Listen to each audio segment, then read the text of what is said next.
To the near side. Bishop runs the option play, gets off the right side, leans, gets in, touchdown Kansas State. Bishop just powered his way past the Husker defense, and Kansas State is to within a point of the Big Red. Welcome to Sikkim 365 Radio. Bouncing it to the outside as Travis Dye heading for the end zone. Touchdown USC. Sikkim 365 Radio is presented by IdealMRI.com. High-quality MRIs for $497 or less. IdealMRI.com. Your health is important, so is your budget. They go I formation. They brought in Dylan Doyle as the fullback. They'll pitch it out to Squirrel Williams. He's got it inside into the Crimson. Baylor with a touchdown. Sikkim 365 Radio is also brought to you by Texas Farm Bureau Insurance, protecting Texans since 1952. 2nd and 9 to the 23. Duggan finds his man. Touchdown.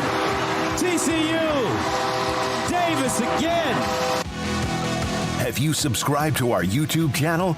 Search 365 Sports on YouTube. Brought to you by TFNB, your bank for life. Kansas State at the Beta 37. Play action fake. Bishop back in the pocket, looking deep downfield. Throws a ball toward the end zone. Aaron Lockett there. Catch. Touchdown K-State. Aaron Lockett pulls it in for the Wildcats. Here's David Smoak and Paul Catalina. Craig is out today. Back with us tomorrow. Good afternoon, 365 Sports. And we have two of the two dynamic quarterbacks that were a major part of a story in the history of the Big 12. Michael Bishop, the All-American quarterback from Kansas State, the Heisman runner-up in 1998. He will join us today. Kansas State, Baylor coming up Saturday evening. Also, Todd Reesing, yes, he was a part of that great team that KU had back in the day, and they are now bowl eligible. He and I have been talking the last 3 or 4 weeks, and then all of a sudden they went into the slide. I thought, wait, well, they're bowl eligible. Todd Reesing will join us today from KU at 4:30. John Machota, Cowboys, Paul's Top 5, and Bill Connolly of ESPN on what we discussed last week, or yesterday actually, on the BCS-type formula of how the college football playoff might work out. And speaking of which, Paul, here is the latest standings, but these are attached with it, this graphic, are the odds of who is going to be in the college football championship or winning the championship. 1, TCU, recognized at number 4. Texas up to 18. Kansas State, of course, with that loss, they're down a little bit to 19. It's going to be so much fun because some teams are going to play each other. But Paul Catalina, break it down 1 through 4. Did they get it right? Yeah, I think they did. I mean, TCU's played a better schedule than anybody but Georgia in that top 4. Honestly, I mean, Michigan might be able to, with them having Penn State on the, in the rear view and beat them pretty badly, might have an argument. But as far as TCU having to get into this because, of the preseason rankings and that, they're at 4. That's where they deserve to be, at least in the top 4. And I don't think the committee had a very hard job last night. I mean, where do you stash some of the 2-loss teams? What do you, like, the bottom of the top 25 ultimately, like I said, is kind of done to make everything else look better. I'll just give you a personal example. FSU is in this thing for one reason. Not because they beat Miami, who's a very bad team. FSU beat LSU, who beat Alabama, and now FSU looks better by extension, even though that was weeks ago. So all of a sudden they're in. Well, I got to say, They've been playing well. They've been playing they well. beat the living crap out of Florida. They've got Miami, excuse me. I hope that one comes in a couple weeks. But three, and you go through NC State's a loss that they could have, all those things. But they're in there. It props up the rest of their stuff because NC State and Clemson are both in that, and it moves them up a little bit. But the top four is really they knew Georgia was going to be number one because they thumped Tennessee, who was the previous number one. Right. You knew that Ohio State and Michigan were going to be 2 or 3, so then you just have to go down the line of splitting the hairs of, does Ohio State deserve to be third because of a bad game against Northwestern? Because here's the other thing that makes Ohio State look good. Notre Dame now all of a sudden looks tougher down the stretch, and they played a tough game with them to kick off the season, so that's a better win now than it was 2 weeks ago for Ohio State. And that's how it changes in the committee's mind, even though that win really hasn't changed all that much, right? So, okay, did Tennessee have a gripe to being 5 instead of in the top 4? No, they're not undefeated. Everybody in the top 4 is undefeated. Okay. Those are the 4 undefeated teams. They've earned their way there. Now, at least one of those teams will not be undefeated 3 weeks from now when they do the final poll because Ohio State and Michigan will cancel each other out.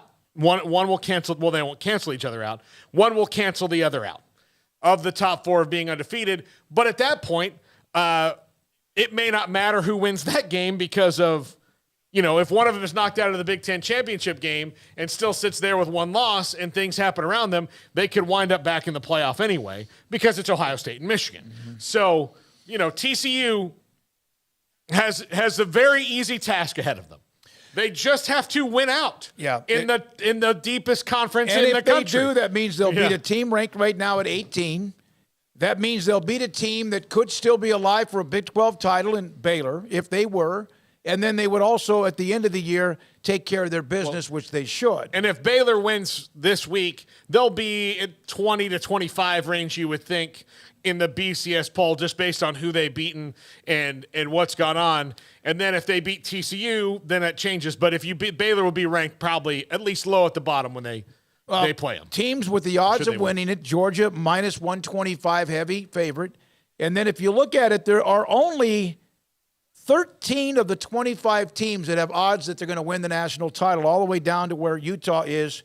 And don't forget about them. They're still a part of this because of the Pac-12 with UCLA and USC. And, of course, Oregon and Utah has beaten USC. On the chat room today, thank you, Paxton, Scotty B, Jacob. Scotty B's all in it. Yes, today was also National Signing Day. Baylor got Walter and also Little. Baylor men's basketball signed a couple of elite players. A lot of people did. Ram FT1, 12-1 Oregon will get in the Pac-12 title. They will have earned what they get if they get in because of the remaining schedule. Oregon does have the win against the loss to Georgia, but other than that, they have looked impressive, including didn't they maul UCLA? Mm-hmm. If you're UCLA at 12, USC's at 8, you kind of look at that.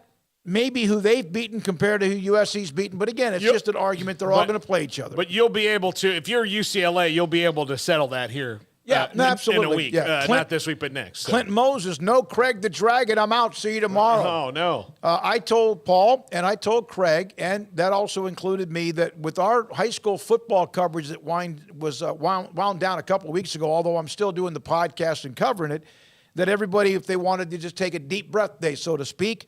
And so Craig picked today. So blame me for me giving him that opportunity. Paul will have his, and I'll have mine here in the next week or two. From Clinton Moses, again, he's the one that says that he's also the Beavers fan. Mike Bean and Todd We Trust, Todd Reese. Let's see. Scotty B, I agree on the top 7. Paxton, this should have been the first playoff rankings. Oh, this is what it should have been like last week. And again, Tennessee was involved in that because of the win against Alabama. Katie Rader, let's see. Happy Wednesday, everyone. From Patrick, sorry I'm late. Reckham, Katie Rader, me too. Good to have everybody who's a part of it right now on the chat room and also watching us on 365 Sports. It's weird where history and conference come into the thing, because if you just took TCU and Tennessee and they had the same records, right? Mm-hmm. And you look at who's been relevant more recently, it would be TCU. Because since the second to last, well, no, they were They were in the first BCS title game. Tennessee was, I believe, against Florida State. I think that was the first BCS game. Okay, Nebraska and Michigan split in 97. 98 was Tennessee and FSU. Yeah. So that was the first BCS game. Yes. So they were in the first BCS national championship game and won it. That was 24 years ago. TCU was just outside the top 4 a mere 9 years ago. But Tennessee is and in don't the forget SEC. the year they were unbeaten and won the Rose Bowl. Yeah. It was before the playoff, but in the playoff era, TCU has been in this discussion one time. Actually, the first year was 99. Would have been 98, Tennessee, Florida State. Yep. Yeah. So, and you know, it's funny that we're talking about this because our guest at 3:30 had a lot to do with it. Had a lot to do with very it. much involved in that Big 12 championship game to A&M. Yep. But TCU has been more recently in discussion. But Tennessee, it's funny, if you're in the SEC and you haven't been in it in a long time, as soon as you're back in it again, it's like everybody forgot the last quarter century. I mean, they didn't go through 6 coaches, I think, maybe 7. Yeah. They didn't try to make their old coach the athletic director. They didn't have an NCAA scandal with 2 different coaches. They didn't have all these different things go on. It's just like, well, everything's working now. You know, and well, so it's a great. But that is good in that at least for some teams they will live in the now, but also they've gotten credit for that last title. We have seen and we've been waiting for certain programs who were what are considered so-called blue blood teams to get their you-know-what together. In Tennessee, it's taken a long time. There's a few others out there that may never get it back that we see, and there's like that would be a top 5 right there, the best blue bloods who have not been relevant for a long, long time. Texas this year, maybe they're sneaking back in. I'm not saying championship level, but maybe play for the Big 12 title and win it. Who knows? Nebraska, they're shot. USC's been kind of dormant, although a part of it. Miami is another one. And so, and Florida State seems like they got a pulse and maybe more than a pulse of what they're doing. And I had to bring that up, or otherwise Paul would shun me for the rest of the show. Now, so those are the odds on the right-hand side. Good stuff right there, Garrett. Here is, it's called it's at CFP Resume Ranks. It is kind of a cross-check of the college football rankings. It's a Twitter feed. What we got right, LSU at 7 behind Oregon. TCU only having 1 top 25 win to date. Predicting the 5 3-loss teams in the top 25. Swap Mississippi State for Kentucky. Put that up again. Swap Mississippi State for Kentucky. Kentucky's like at 23, 24, whatever it is. And then again, you see them sneak in. Okay? And what, Mississippi State's right? No, Washington's right below them. Yeah. They actually put TCU ahead of Tennessee, and rightfully so. Clemson at 10 is lower than they should have been. I think that's about what who are they going to get in front of? Who would Clemson be in front of among the top 9 teams? In fact, there's an argument you may want to knock them down another notch or 2, but again, they're down pretty much. They were in the top 4 now at number 10. I think they're kind of lucky to be ahead of Ole Miss, to be honest with you. Because based on the only reason they should be ahead of LSU and Alabama is only because both those schools have 2 losses. So if you were just kind of rewarding on the merit of going through your schedule, then you would do that. But given that Clemson just lost to an unranked Notre Dame team, well, now they're ranked, but just lost to a Notre Dame team badly, really bad. Yeah, you also have to not only take the loss into effect that it's just the 1 loss, but the gigantic nature of that loss where they did not look at any point during that game like a team that should be in the discussion, and they're rightfully dropped down a little bit. Now, should LSU be 7? I think that's a little high. I think they should be ahead of Alabama, no doubt. Okay. But ahead of USC, I can see where the argument where USC, again, 1 loss, LSU has 2. Because LSU's just 2 spots behind a team that beat the hell out of them. Yeah. Yeah. Here's my point with this.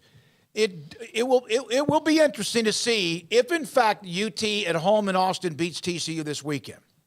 If that happens, whether it's a 5-point game or a 10-point game or it's a bang-bang field goal at the end of the game, whatever happens, it will be interesting to me to see what they do to TCU.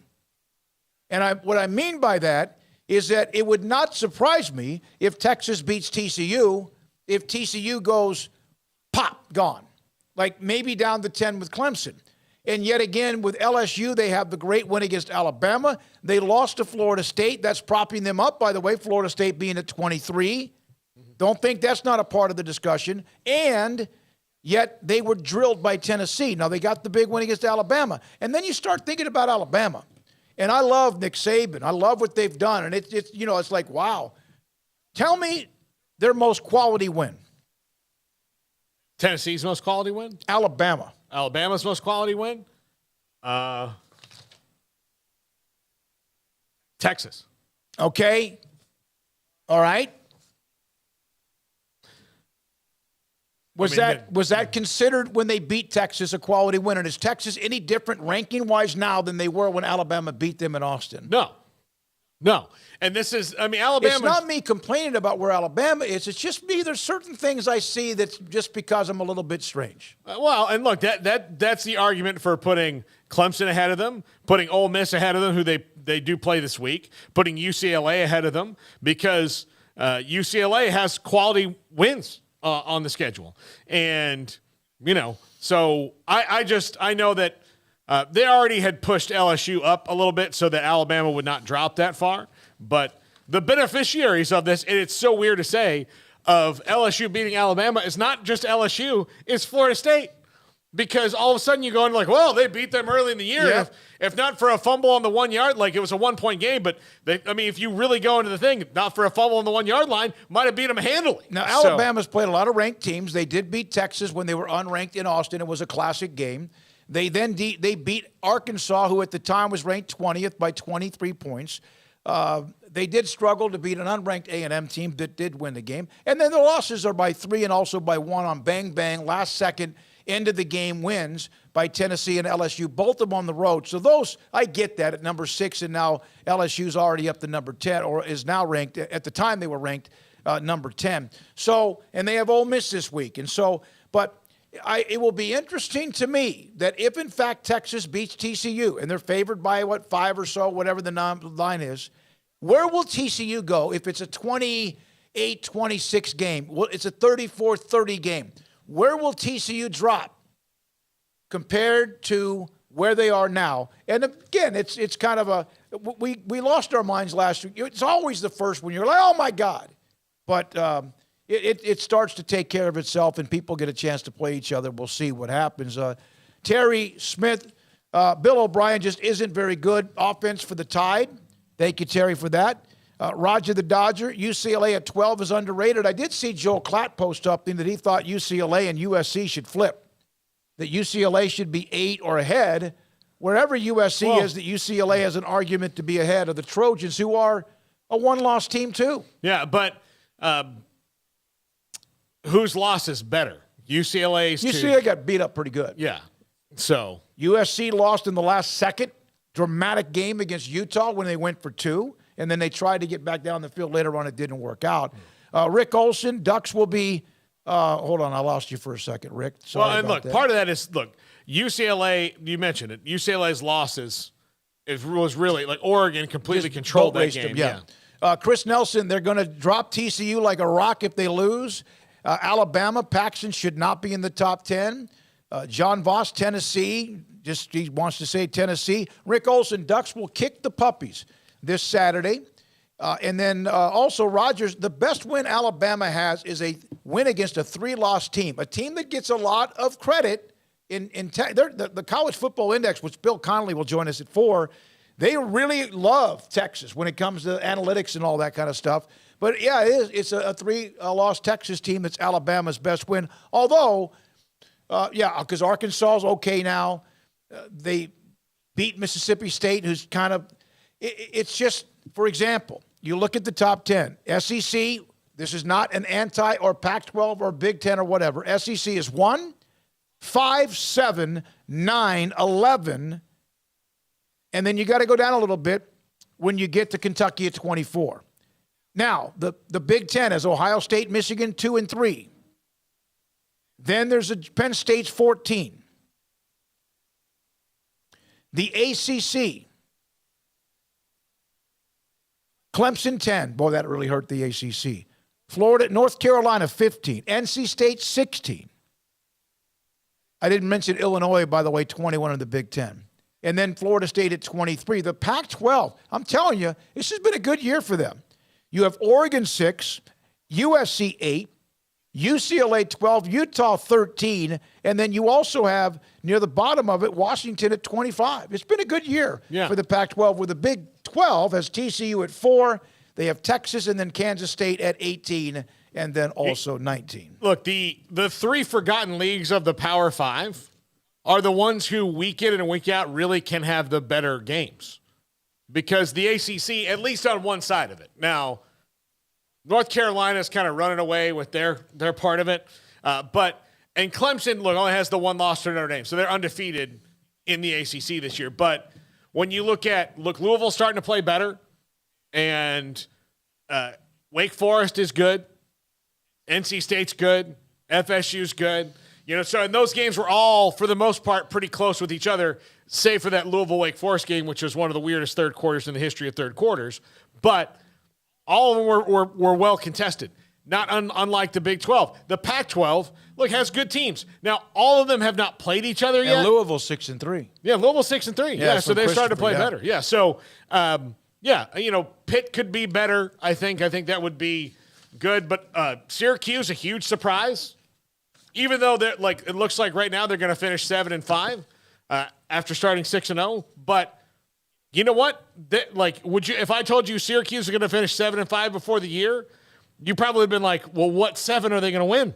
Because that's not who they've been the last couple years. So, yeah, the ACC's been good. And we talk about the Big 12 and wax rhapsodic about them all the time because it's a really good league. You don't get any freebies. Somebody mentioned that, remember, this is when people cannibalize each other in the various conferences. Yeah. In the Big 12, as competitive as they are and deep, maybe not an elite team, although TCU, hey, don't forget about us, so I'm not trying to. But this is Donner Party weekend in the Big 12 because you've got it's a playoff. Yeah, the 4 teams that are in the best position.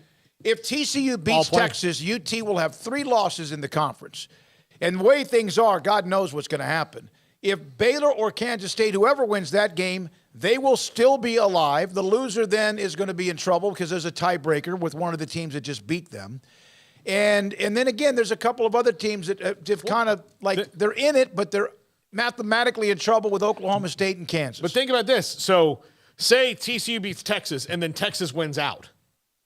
The rest of the way, it's going to be an undefeated team against a 3-loss conference team and a 4-loss team overall in that championship game. All right, so we appreciate those of you in the chat room. Christopher's the one that mentioned Louisville being 6-3. I always just like saying Louisville. Let's see here. Roger Dodger says, Paul, you know about the Donner Party? LOL. Yeah, I went to high school. You're a bad dude. All right, so Scotty B, North Carolina, better watch out this week for Wake Forest. Terry Smith, don't forget that these months, September, October, November, these conferences cannibalize. Roger, USC plays Colorado Friday. Even with a win, USC drops 1 or 2 spots. Daniel, Abilene Christian men's basketball playing McMurray on the 15th. Not an exhibition. Will be on ESPN Plus. I have a chance to watch my alma mater. A personal note from Daniel. Good to have you. And then Christopher Shannon. Drake May is the real deal. He is why North Carolina's 8-1. Craig has been talking about him for a while now, and he kind of didn't get on my radar right away. Hope he stays healthy for the next 3 years. Spoiler alert from Gumbalicious. Colorado will upset USC? Huh. What is that just random? I mean, it would be if it happened. I can't envision that happening because Colorado, to me, is maybe the worst team in the FBS right now. Power 5 team anyway. They are 1-5 in the conference, and Stanford 1-6, Colorado 1-8 overall. Yeah, they really have struggled this year. So Michael Bishop, first heard about him when he was from Willis High School, which Derek Lagway, who's a Baylor legacy, his dad played at Baylor, and someone who Baylor's discussed and also others would love to have him as a quarterback.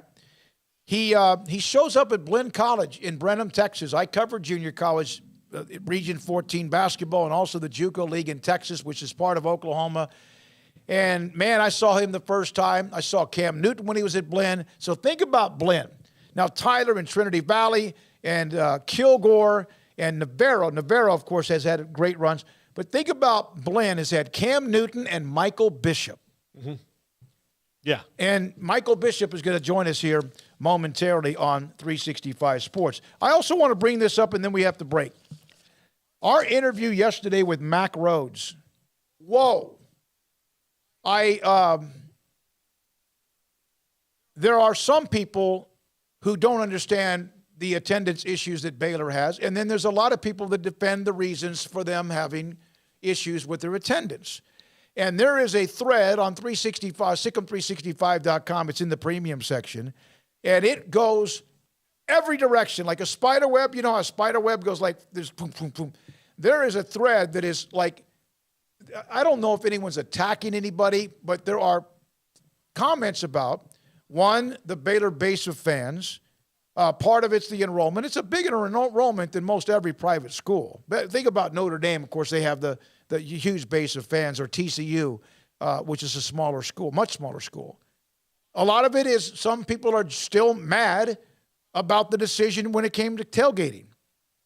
Some people are mad because they're not selling beer. Some people are also saying this, and I got a text from a guy that has an endowment at Baylor, all right? So he's got money. But he was talking about this. He goes, David, you got, and we brought this up yesterday, and I want to make sure you know this. We brought up where people are now with money, property taxes are up, things are different, COVID hurts some people, whatever else. And some who are on fixed incomes, it affects them even if they have a ton of money.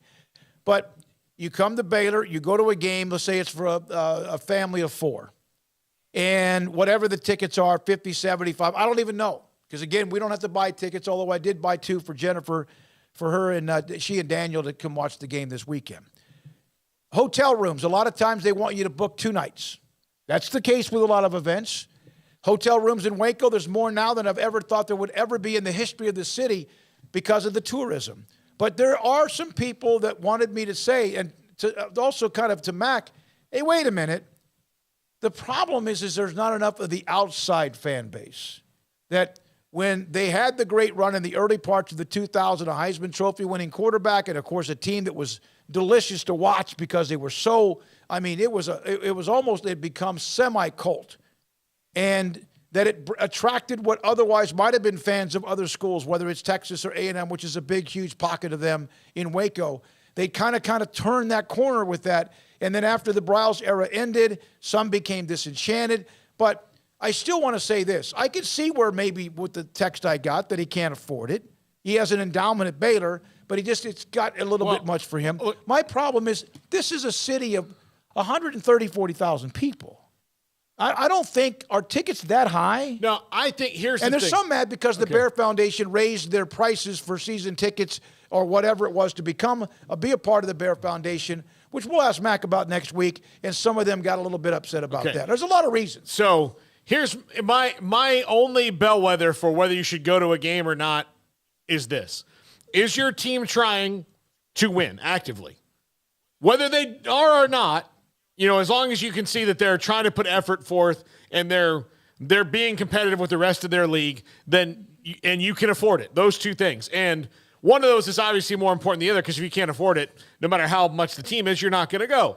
But I do think and Tony Altamore actually texted me about this today and had made a good point that, the fan bases that are in the cities are going to have to, like you said, Smokey, the Waco and surrounding areas of no hotel rooms are going to have to show up more to buoy that for a while because if you are a fan from even Dallas-Fort Worth, but just say that you're a Baylor fan in Houston and there's a big chunk of them that might come up for every home game, right, that would have season tickets. Right. Well, that's now – with gas prices and a hotel, that's a 6-hour round trip. Yeah, if you don't have somewhere to stay or someone to stay with, you've now probably double the price of that than it was 4 years ago. So now you're all right.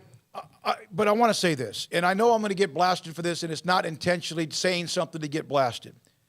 The Baylor football fan base wants to be in the conversation now of a national championship program. Again, they got close last year, but they didn't. They got close back in the 2014, but they didn't. And they want to be about that. They want the attention, and they want that. And I get it. I understand how bad it was for 2 decades. But I don't know if sometimes the fan base quite understands that, yes, Blue Bloods usually have bigger stadiums, bigger fan bases, bigger alums, bigger enrollment and all that. But there's something that goes with that. And I'm not going to blame Baylor fans. They've been doing a lot, man. They've built stadiums. They're building a pavilion. People have been giving and giving and giving and giving. But it's kind of like it's part of being it. If you're going to be it is. It's maybe not fair, but it's part of you being it. And that means you just got to decide. And some people have made decisions that they feel like it's time for them to, they've given enough in some ways. But it's a deeper story than people just being too lazy to go to the games. I'll say this, and I said this last night, and nobody can convince me otherwise, no matter the prices or the hotel rooms or the travel. I always have heard this for 12 years. 11 o'clock is too early. 2:30, it's too hot. They need a night game. They have a night game. Baylor has promoted that. Now the student body is promoting their own like a little mini blackout. And they've asked me to promote it. It's there. So maybe in the end, the stadium's going to be pretty good shape. It's a hell of a game, Kansas State, Baylor. But wanted a night game, have a night game. It's a huge game. It's a stay-alive game in the Big 12. It would be, I think, disappointing, no matter the reasons, if that place does not have a lot of people watching a hell of a game, I think, Saturday night at 6 o'clock at McLean Stadium. This is 365 Sports, and Michael Bishop of Kansas State is next. I was talking to Justin. I told you his story at Waco Regional Tennis and Fitness the other day. Justin was a guy that has lost a little bit of weight, starting to try to get his cardio back. He and his friends are going to go running a 5K. Justin used to run a lot when he was younger. Then he started smoking cigarettes, gained a lot of weight. Then he stopped. That's helped. And he's also had a child, and he stopped smoking because of that. And he's trying to get himself in a position to run a 5K. I remember when I showed up at the gym in March of 2013, and I was a big fat tick on a dog in the summertime. I was huge, 282.5 pounds. I remember the first time my trainer, Christy London, asked me to run for like 200 yards, and I died, threw up basically on the side around the parking lot. It was that bad. I was in terrible shape, huge, fat, terrible shape. Eventually did run in a half marathon in 2018. So I've been sharing this story with Justin. I love what he's trying to do. And you can, if you've ever been or are now at a point where you want to give up, it doesn't matter anymore. Getting in shape is not going to happen. Losing weight's not going to happen. You just don't have the time. You're too tired. It's worth it to do it. Justin's doing it. I've done it. You can do it. Waco Regional Tennis and Fitness on Lake Shore Drive in Waco. During Jeep Adventure Days, Allen Samuels in Waco is celebrating with an incredible lineup of 2022 models like the Grand Cherokee L, Renegade, Wrangler, and the Wrangler 4xe. These vehicles bring power to plow through any obstacles or the smooth, peaceful ride you'd expect from a Jeep. Jeep SUVs are also known for their design and technology. The Grand Cherokee L even brings you extended seating with a third row. Come see what Allen Samuels can offer you and your family and find the Jeep SUV that fits your lifestyle. It takes time to reach goals. It's a truth that applies to more than sports. It goes for your financial goals as well. You work hard for your money, and you deserve an investment strategy that lines up with your game plan. And Chuck Verno, your Edward Jones financial advisor, can help. If financial investments aren't putting forth the effort you desire, stop by today for a financial review. Chuck Verno, 720 North 64th Street in Waco, 254-732-1161. Edward Jones, member SIPC. Automatic Chef Canteen is a full-service micro-market vending and office coffee provider with state-of-the-art vending equipment, a wide variety of products, and offering custom-fitted micro-market vending office coffee solutions for your employee break room. You want a full break room solution and a workplace oasis? Well, Automatic Chef Canteen, locally owned and operated for over 50 years in Central Texas, also includes in-house mechanics on call 24/7 for fast, reliable service and maintenance. Automatic Chef Canteen, 6900 Imperial Drive in Waco, or online at automaticchefcanteen.com. pizza, burgers, and Bears football. There's no place around Waco that serves them all other than Bubba's 33. Come show your green and gold and enjoy some of Waco's best food and beverages while watching your favorite team, the Bears. When real Bears fans get hungry, Bubba's 33 is the #1 spot for ice-cold drinks, hand-stretched, stone-baked pizzas, and bacon-infused burgers. Join us for indoor or patio dining. Bubba's 33, Waco's restaurant and proud supporter of Baylor Bears football. Sick 'em, Bears! It's football and tailgate season. If you want product for the grill or smoker, charcoal, seasonings, marinades, sauces, Waco Custom Marketplace is your home to help prep, cook, and enjoy your food. Tailgate must like brisket, tri-tip, fresh-made burgers, sausage, chicken wings, and if you want steaks, call in your order and pick them up. Bacon wrap fillets or any kind of ribeyes. USDA Select, Choice, and Prime that melt in your mouth. House-made sausage and jerky. Also, Waco Custom Marketplace, a one-stop shop for tailgating, barbecue cook-offs, and family get-togethers, fundraisers with fair prices to you, the customer. A bakery with fresh baked bread and kolaches. There's cold beer, wine, and soft drinks. Serving Waco restaurants and families since 1940. A cut above the rest. Waco Custom Marketplace, open Monday through Saturday at 425 Lake Air Drive in Waco.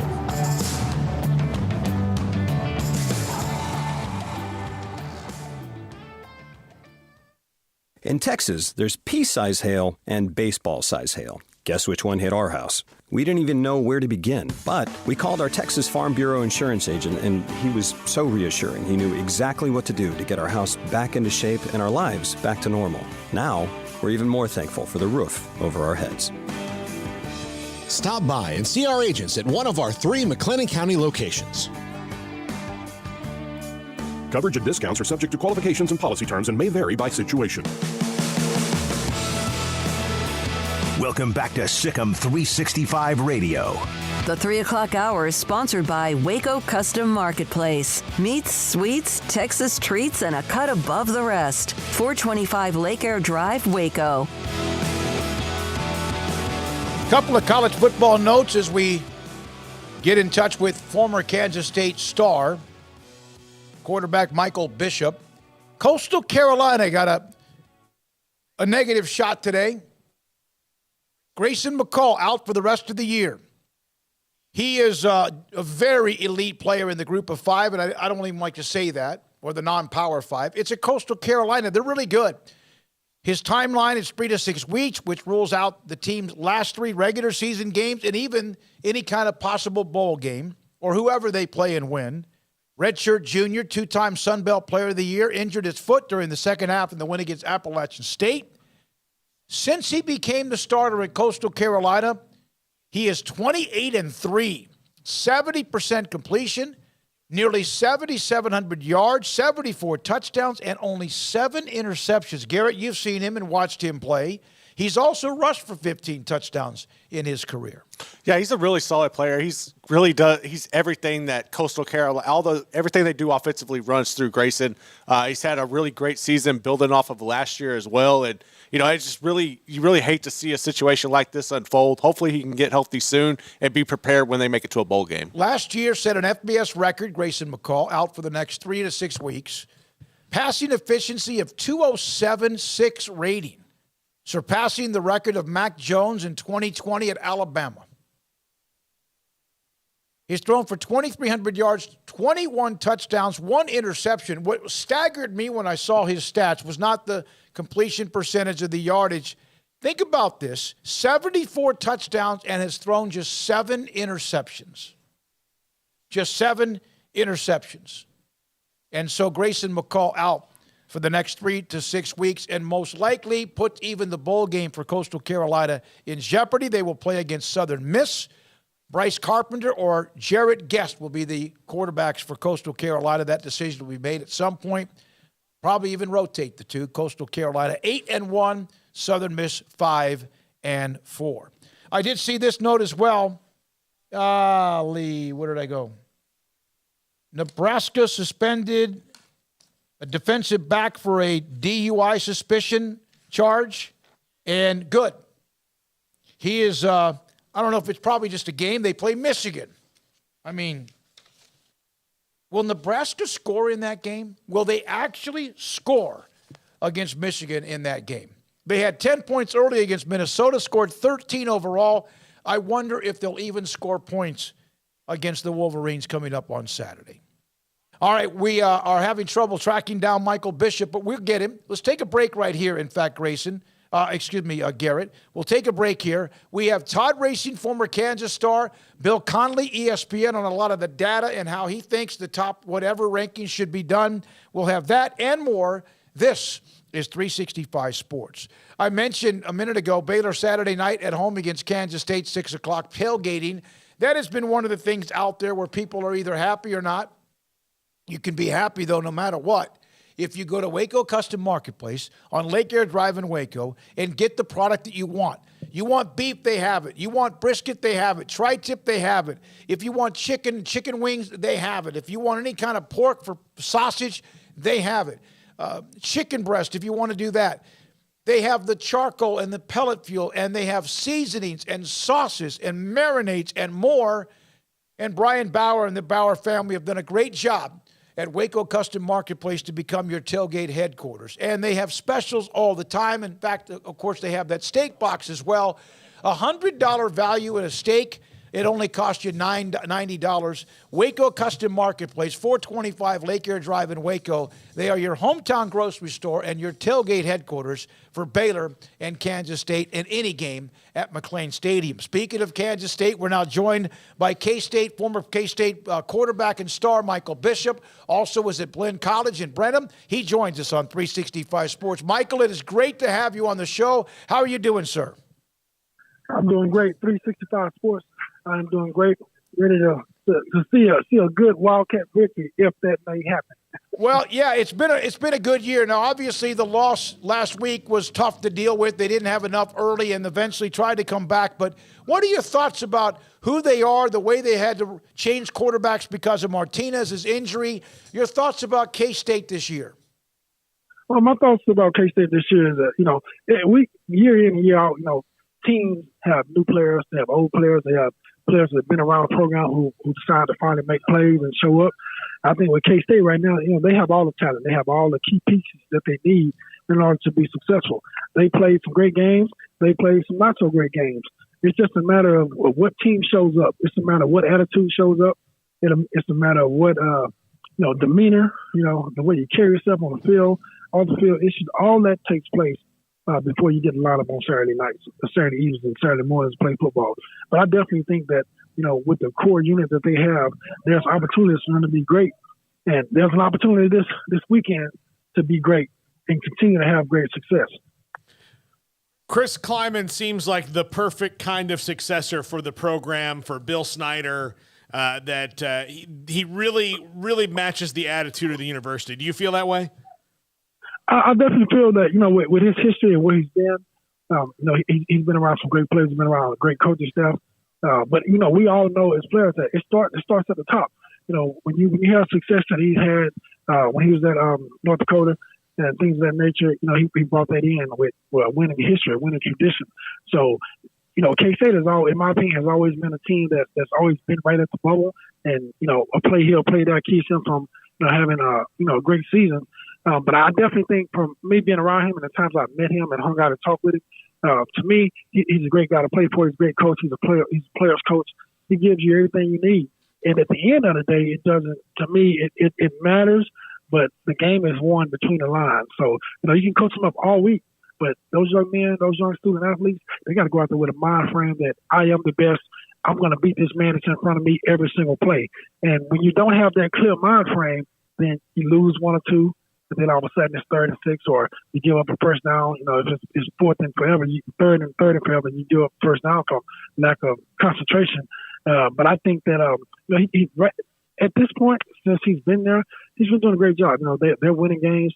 The fans are still showing up, so that's a major spot for them right now. The fans stop showing up, then we have a whole bunch of questions. But we're not at that point right now. We're still K-State Wildcats. We week in and week out, we put our best 11 out there and we go to war. What was it like to have Willie Fritz and what we see him now doing at Tulane when you were at Blinn, and then, of course, the legend and the Hall of Famer and Bill Snyder as your two head coaches? Man, I'll tell you what, Coach Fritz, I get goosebumps when I talk about him, because he was the first guy who gave me an opportunity to play ball, have fun, to relax, win games. Not only with the 2 national championships, but he gave me an opportunity to go and play football and continue my dream. But then I go and, meet the legend, Coach Bill Snyder, another guy who gave me an opportunity to come in and earn my position, earn my way on the field. I knew I had talent, but I wanted to be around great coaches, great human beings. And I had an opportunity to be around 2 of the best that ever did it in college football. That's Coach Fritz and Coach Snyder. So, a lot of things I was able to accomplish. Man, I got to give credit to those 2 guys for giving me an opportunity and giving me a space to go in and be myself and have fun. All right, Michael, you were great at running the option and doing all the things in the offense, but I think, obviously the thing that set you apart was you had an unbelievable cannon for a right arm.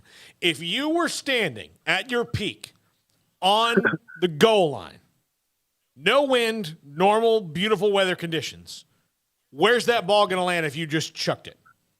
93 yards in the air. 93 yards in the air, no wind. Absolutely. I had to prove a point when I was at K-State. So I threw it 93 yards. But I tell people all the time I had an offensive lineman come up right behind me and throw it 85. So I wasn't impressed with my 93 yards. Yeah. Man, you did, Michael. Paul's right. You had a gun, and you could fling it. And I don't want to say were you ahead of your time, because there were quarterbacks at that time that were dual threat guys. But can you imagine you in the offenses with the RPOs that you see now? Oh, man, you know what? I talk to kids all the time, and I tell them all the time that if I had the opportunity to play in today's game, I would be out of this universe. I would be laughing, having fun, smiling, high-fiving, probably in the middle of plays, in the huddle. I would be so relaxed and joking in the huddle instead of, being a serious guy that I was, just because I know now that with everything that's available for the guys who can run and throw, I mean, if you can do it consistently, you can be unstoppable.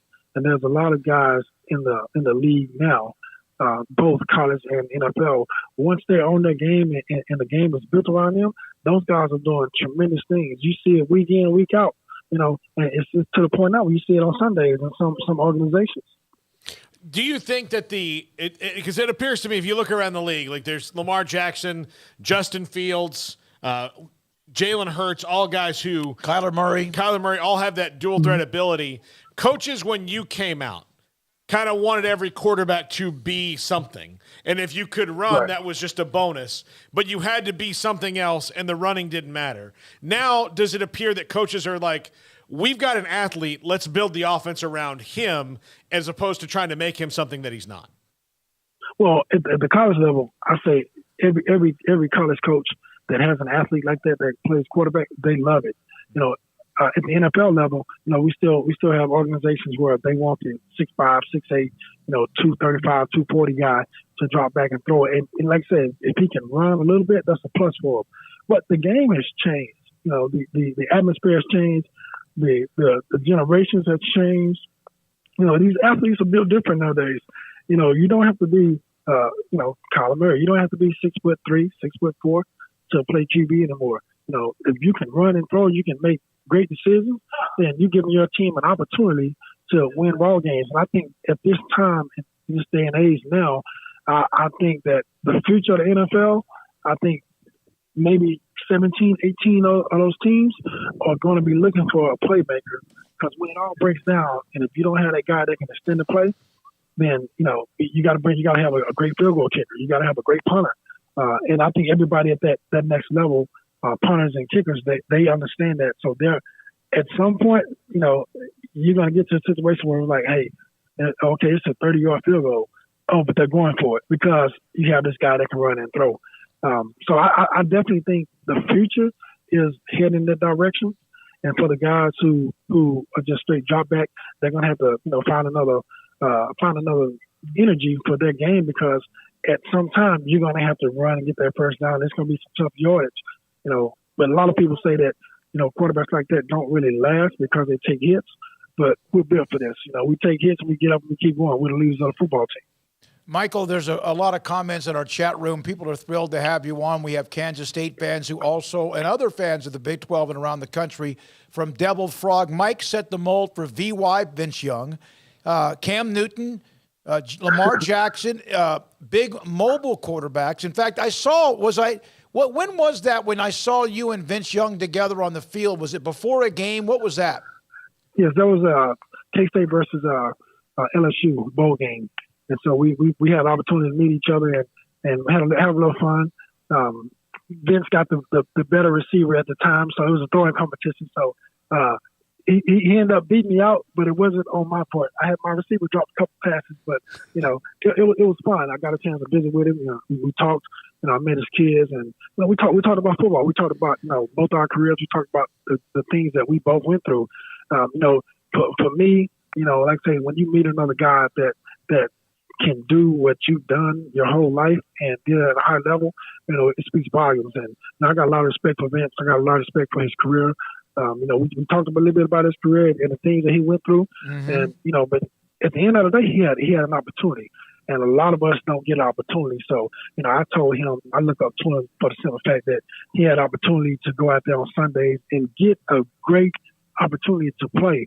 And the other things that happened along in his career, those are things that he had to deal with. But at the same time, I say, a lot of people follow you. A lot of people love what you did when you had that opportunity. So, you are not just Vince Young. You are Vince Young. Yeah. So he understood it, and like I'm older than him, so coming from an older guy to a younger guy, we both did both were able to do great things for our university that we played for. I think it was a great situation for both of us to come together and have a little friendly competition. All right, so you said opportunity. In 1998, you guys finally broke the bubble. You beat Nebraska. You had perhaps the greatest turnaround of anybody, any program, anytime, anywhere with Bill Snyder, and heck, he did it twice at Kansas State. The 98 game with A&M, is that how long did it take for you to get over that? Well, I'm gonna be honest with you. I'm one of 7 kids. Grew up, both mom and dad in the house, and so it was competition for us every day. I've learned that you're gonna win some, you're gonna lose some, but you wanna win more than you lose. You wanna have your good days should outweigh your bad days.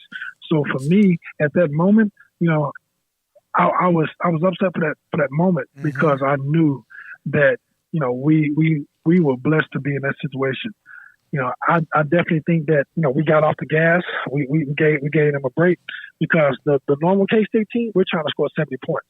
So I think at that point in time, we got off the gas and we didn't want to keep going. But, hindsight 22, if we go back, we scored 70 points against A&M. The game was no contest. But when you let a team hang around, everybody knows that when you let them hang around and you give them an inch, all of a sudden it's a dogfight. And actually we had a chance to win it in a regulation. I don't know if a lot of people remember that we threw a Hail Mary, and I think the guy caught it. Eric Bournett caught it on the 1-yard line and was tackled on the 1-yard line. So we had plenty of chances to do it. But I still, in the back of my mind and my heart, I know that even being at 12-1 that year, first year BCS, I think we didn't have an opportunity to play for the national title at 12-1. And if we were given that opportunity, there's no doubt in my mind, Tennessee, Florida State, whichever opponent we had, we would have took care of our business. But you can't win them all. Mm-hmm. But like I said, well, my good days outweigh my bad days. So I'm proud of my guys, my teammates, my coaching staff for just putting us in a situation to be in a game like that. Michael, the people in the chat room love you, man. And one of the questions is your thoughts about the current Big 12. They've been through some upheaval, and now they survived again with Texas and Oklahoma eventually moving to the SEC, and the Big 12 added 4 new schools. What are your thoughts about the conference now, and they added 4 new in their future? Because it looks like it's just a matter of before it's not official yet, but they've added a new TV deal, and they seem to be healthy, and it looked like they might die again. Well, I think with every great organization, every great conference, there's going to be some ups and downs in it.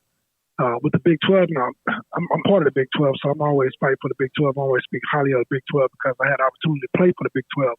But I definitely think that with the addition of the teams or the universities that have made their mind, I think it's a smart move to come in and join the Big 12.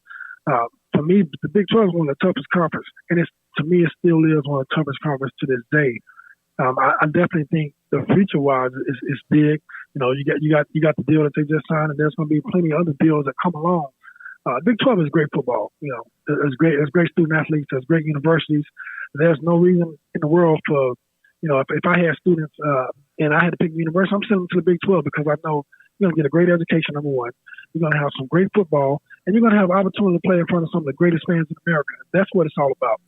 In fact, I had someone ask me, if you don't mind, if you were coming out of Blinn and you had a chance to pick a team all over again, I would think obviously Kansas State would be involved. I'm not trying to say that you would change your mind. Is there any doubt that's where you still want to go back to? Well, I'll tell you, coming out of high school, coming out of West Texas, coming out of Blinn Junior College, my heart was set for either UT or Texas A&M. But at that time, both of the schools told me that they, wanted to use me as receiver at DB. So with that being said, I got an opportunity to play at K-State. I'm very thankful for K-State. But if I was coming out right now, man, I put on that Wildcat helmet and I go to war every single Saturday. I wish all the guys who heard that had $1 that were great QBs and wound up being great QBs. But that's what Robert Griffin had to hear. Yeah. But I think about if I think about the quarterbacks at those two schools at the time, and look, I know that you lost to Brandon Stewart in that Big 12 championship game, but Randy McCown and Brandon Stewart. Who was a runner. Yeah. But and Texas had James Brown. No, he was gone. Yes.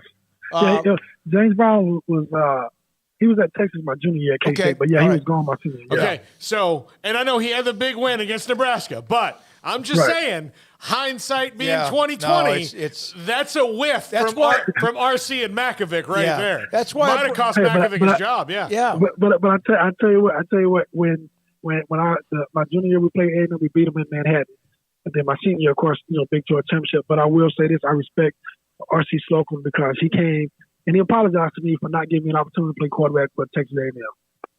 Yeah. I mean, now, actually both of them. What's his name? The guy that was at UT. John McAfee. When we beat him at K-State, we beat him 49-7. That was the game Ricky had, I think, like 25 yards, 30-some yards on 25 carries. At that time, I got a face-to-face apology for not giving me an opportunity to stay in the state of Texas. Wow. So I'm proud of that because they gave me my flowers.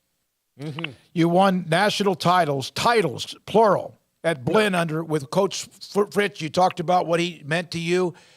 Cam Newton came along a little bit later. I was in Tyler, and I went to Tyler Junior College, and I remember I covered junior college football back then, Navarro, Trinity Valley, and Kilgore. And then you came to Blinn, and here they go. And then, of course, they've continued to do pretty good. But how good was that conference, Michael? Well, I'll tell you what. For the people in America who never experienced the junior college, never had an opportunity to actually sit down and see the things that we went through, those were some tough times. I mean, you don't have the best of facilities, but you have the best of athletes. You have athletes who for some reason or another didn't make it, didn't have the grades, or didn't have certain things that the universities required at that time. But when I tell you week in, week out, if you didn't come to play, you were going to be put on your butt. And that was, Trinity Valley, Navarro, Tyler, NEO, all those schools, man, every Saturday was tough. We were able to win a national championship back-to-back. But when I tell you it was tough week in and week out, but I will say this, I was blessed. Like I said, I was blessed to be around some great coaches, Willie Fritz, Jeff Conway. Those guys put together some of the best junior college players I've ever seen in my life to play on Saturdays. And we had guys who looked like, man, I tell you, they look like they can be all pros at the NFL level at that time. And we were able to come together, understand what we were there for, follow Coach Fritz's rules. And Coach Fritz, I tell people all the time, Tulane is lucky because the Coach Fritz that I played for, he was a no-nonsense. If you showed up 30 seconds late, you had to regret it. So, he kept us humble. He kept us accountable. He made sure we did the right thing on a day-to-day basis. And that made my junior college career what it was. It wasn't about the wins and losses. It was about, can I depend on the next guy? If a coach tells me, hey, I care about you, I really believe that he cared about me. A lot of times you have situations where, coaches say what they say to keep it going. But I can truly say, from being around Coach Pierce, and we talk, to this day, I've been to a couple of Tulane games. I went and sat down and had phone conversations with him all the time. So I know he has never changed from the first day I met him. And he's a stand-up guy. Same thing with Coach Snyder.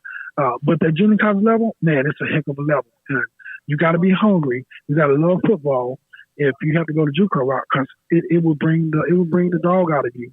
It will turn you from a young man to a strong man, and you will learn some good life lessons, but you'll have a chance to keep playing ball. Michael, I know you have been coaching at the School of Sports Sciences Legacy in Spring. Yes. Tell me about that experience and what it's like to give back now as you coaching someone else rather than being the one that's coached. It's funny because I'm always getting challenged by the kids. It's like, "Oh, coach, you can't run anymore. We've seen the highlight. You can't throw like that anymore." And then all of a sudden, I throw a 70-yard pass in practice, and then they just look at me. But they bring out the best in me because, number one, I get to still be around football. I still get to learn. I get to be a mentor to young men. I get to see young men grow from sixth grade until they graduate. I get to see young men go to the next level, go play college ball. I get to see them live out their dreams. Because I was once that same little kid, not knowing where my future was going to go. But they have somebody in front of them that has won the David Brown Award, has won 2 national titles, has been a All-American, who has played in the CFL, the Arena Football League, and the National Football League. What better situation could you be in? And I'm truly blessed because I'm still here on this earth, and I get a chance to show and express my experience from playing a simple game of football. But I get a chance every day to look into young men's eyes and say, "Hey, you can do it. If I can do it, you can do it." This is where I came from. Follow my steps, follow my page, follow my history, and you be the best you can be every single day. And you're going to have an opportunity to play at the next level, whether it's JUCO, Division 1, 2, 3, NAIA, or whatever it may be.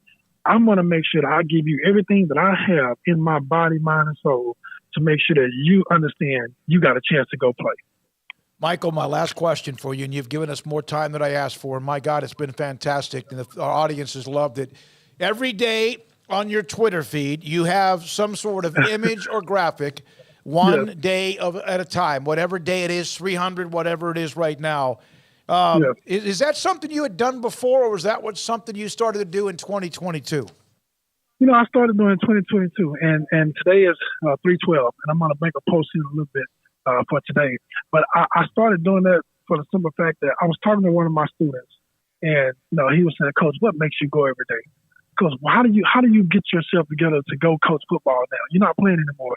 You coming out here, you're smiling, and we're not smiling, and we're not doing exactly what you want us to do. We're not doing exactly what you want us to do. How do you keep going? And as of last year, coming in January, I said to myself, if I can give the kids something every day to see and to take that and make it, put their own spin on it, then I'm going to do that. So far, 311 days, today going to make 312. I've been doing it. I haven't missed a day yet. So I know that I am affecting somebody somewhere. And the crazy thing about it is I've had people send me messages on Twitter, on Instagram, on Facebook, people that I never met in my life, and they telling me that, "Hey, Coach, I love what you're doing. Keep it up. You inspired me today." So I know I'm doing my job. You are. It's a great feed. We put it up on our graphic. Michael, I tell you what, I've really wanted to have you on the show now for a handful of years. I'm glad that we were able to get together. Fantastic segment. God bless you for what you're doing. Keep doing it, and thank you for your time. Yes, sir. Thanks for having me. You guys have a great day. Michael Bishop, former Kansas State quarterback, 2-time national champion, almost took Kansas State to the cusp in the overtime loss to A&M in '98. A Heisman Trophy runner-up. He's been around different professional leagues, now coaching at Legacy High School down in Spring, and that's one happy young man. I really love that time with him. Hope you did as well. When we come back, Bill Connolly, ESPN, on a lot of the data points of BCS. If it was, in fact, today, what would we see? That plus Todd Reesing at 4:30, and this is 365 Sports. Hi, I'm Mark Stewart with Bird Colgan Ford. It's that time of year. It's football season, and BK Ford is a proud supporter of the best high school football teams in Texas, right here in Central Texas. BK Ford is proud to sell the #1 truck in Texas, the F-Series truck, led by our leading rusher, the F-150, 45 years in a row. Lock in your best price and rate today by custom ordering your new F-150 at BK Ford. Simple, easy, trusted. Experience better at Bird Colgan Ford.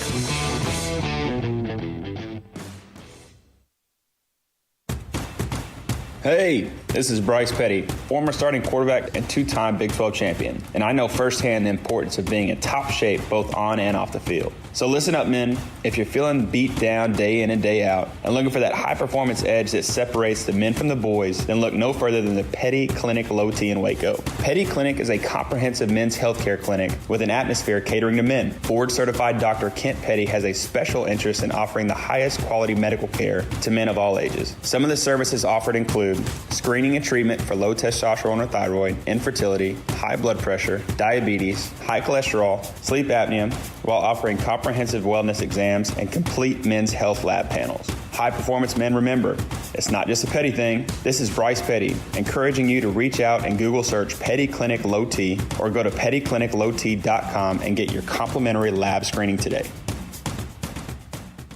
Howdy, Chet Garner here, professional guide, searching for bears in the wild. But not just any bears, oh no, a particular kind. With hundreds of thousands roaming freely in the wild, yet still hard to spot unless you know the signs.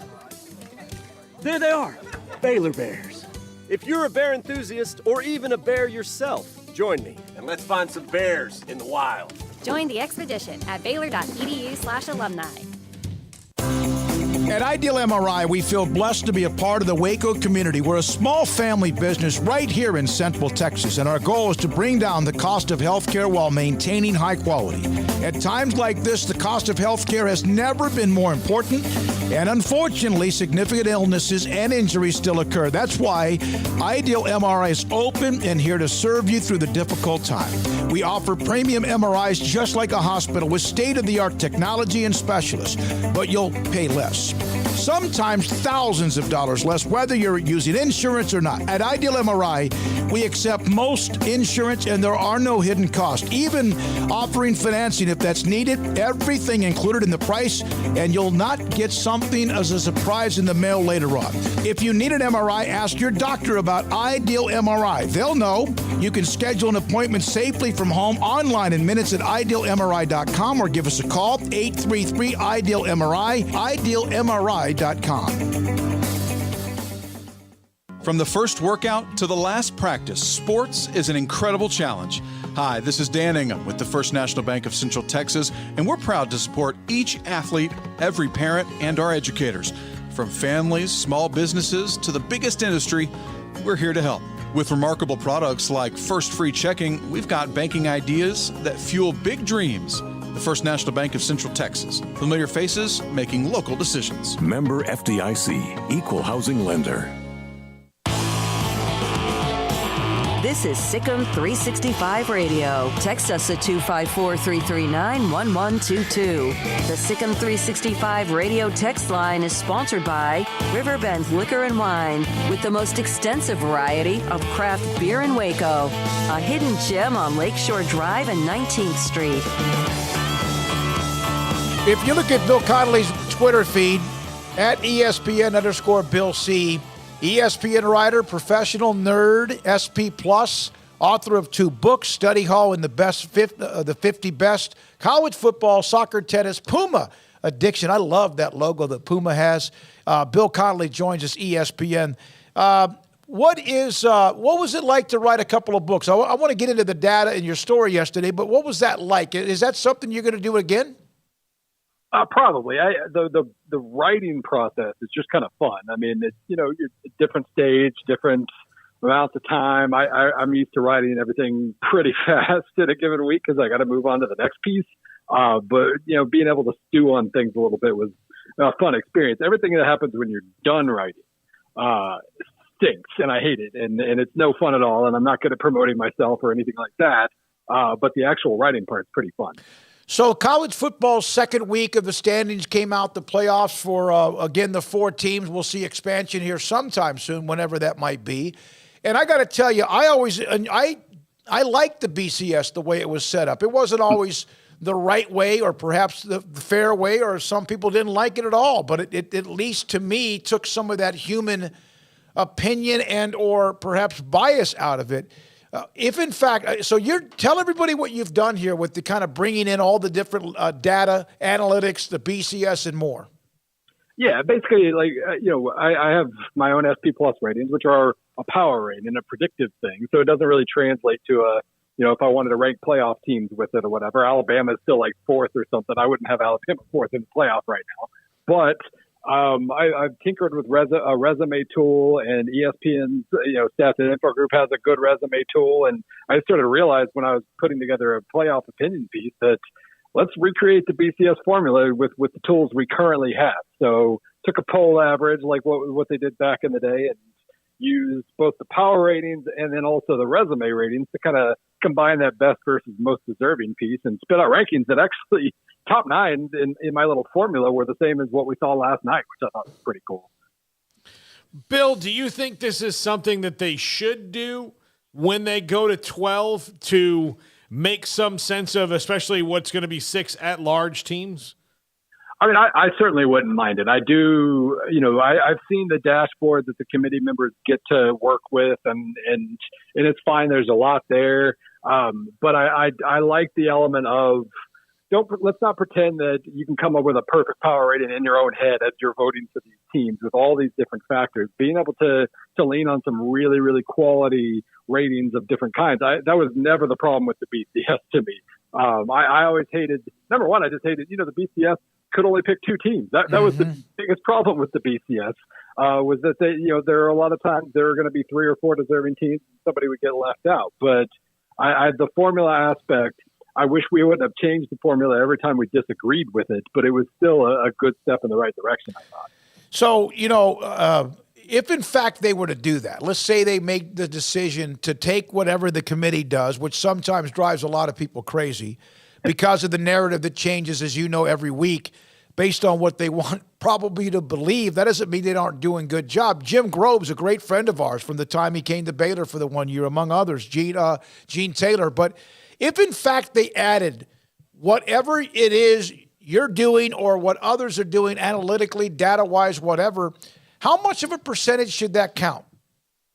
Yeah, I ended up going with the 2/3, 1/3 thing in this piece, at least, that the BCS was at the end. 2/3 poll average, 1/3 computers. And I think that's fine.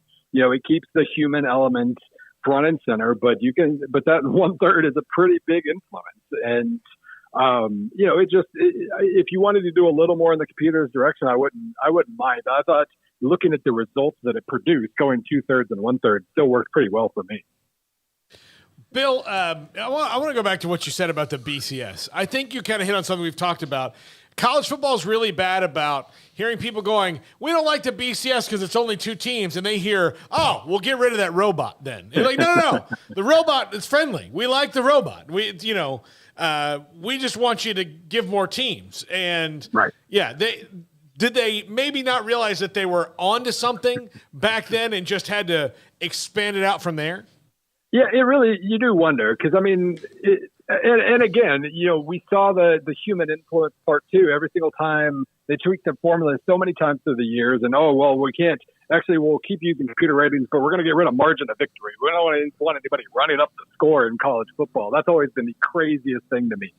Margin of victory is a very powerful tool when it comes to figuring out who's good. And just, setting it all up to where it's, you can only use team A beat team B. That was dumb.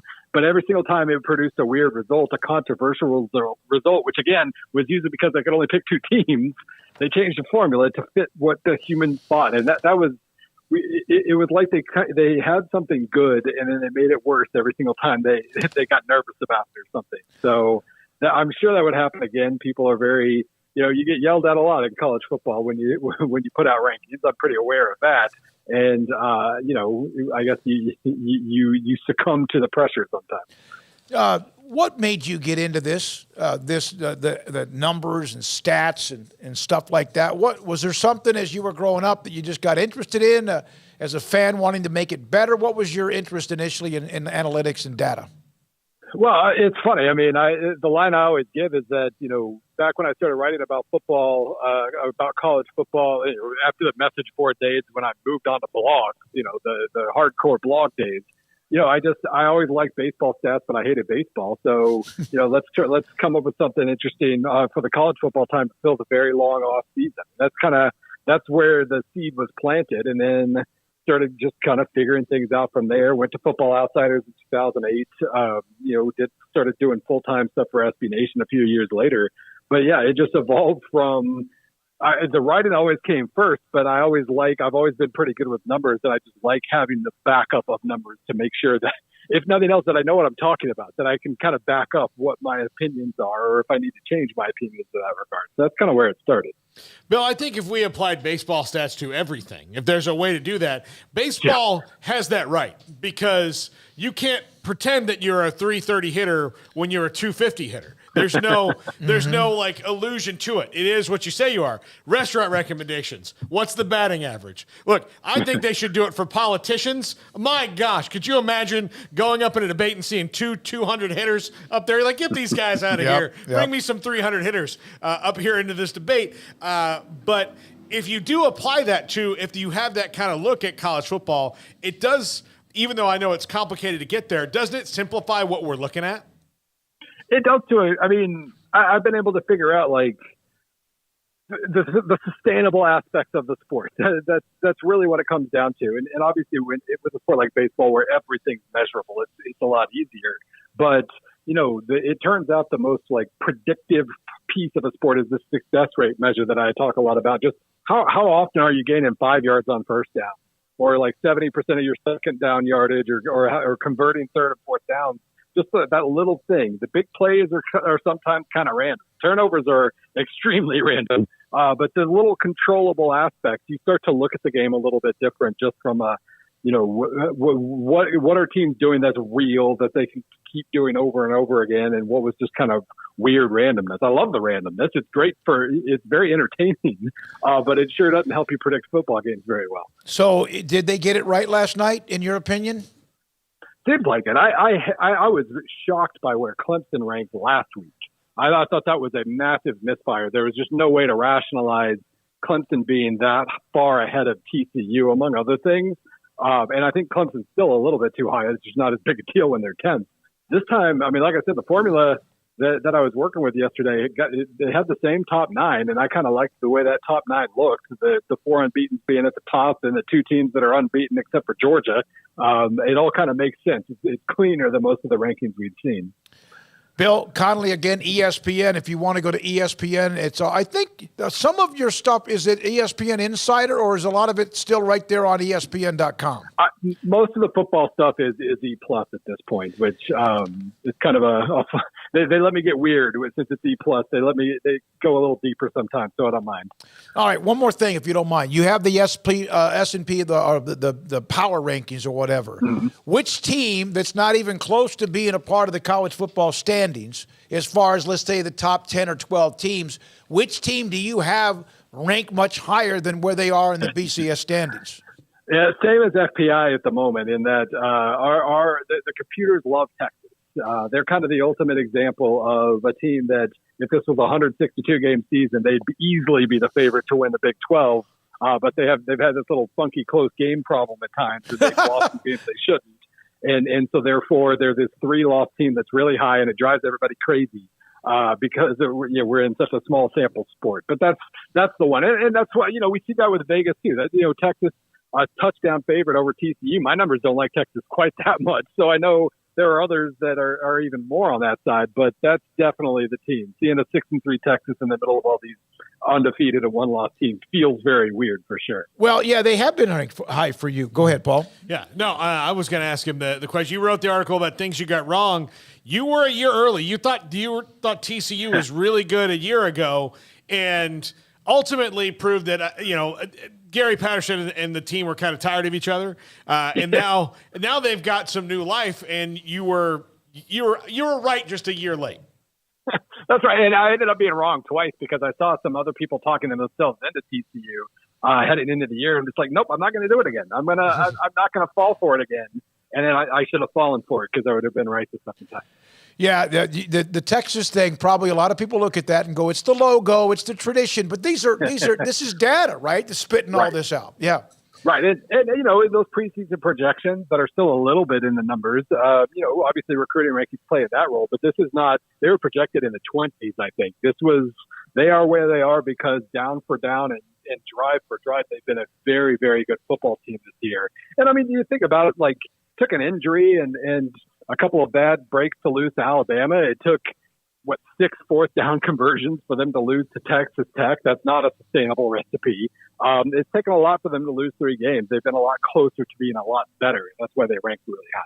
Hey, Bill, great stuff. Thank you so much for jumping on with us and explaining what you have. It's a great story. I wish they would go to some sort of, at least whatever the amount or portion or percentage of anything with a computer.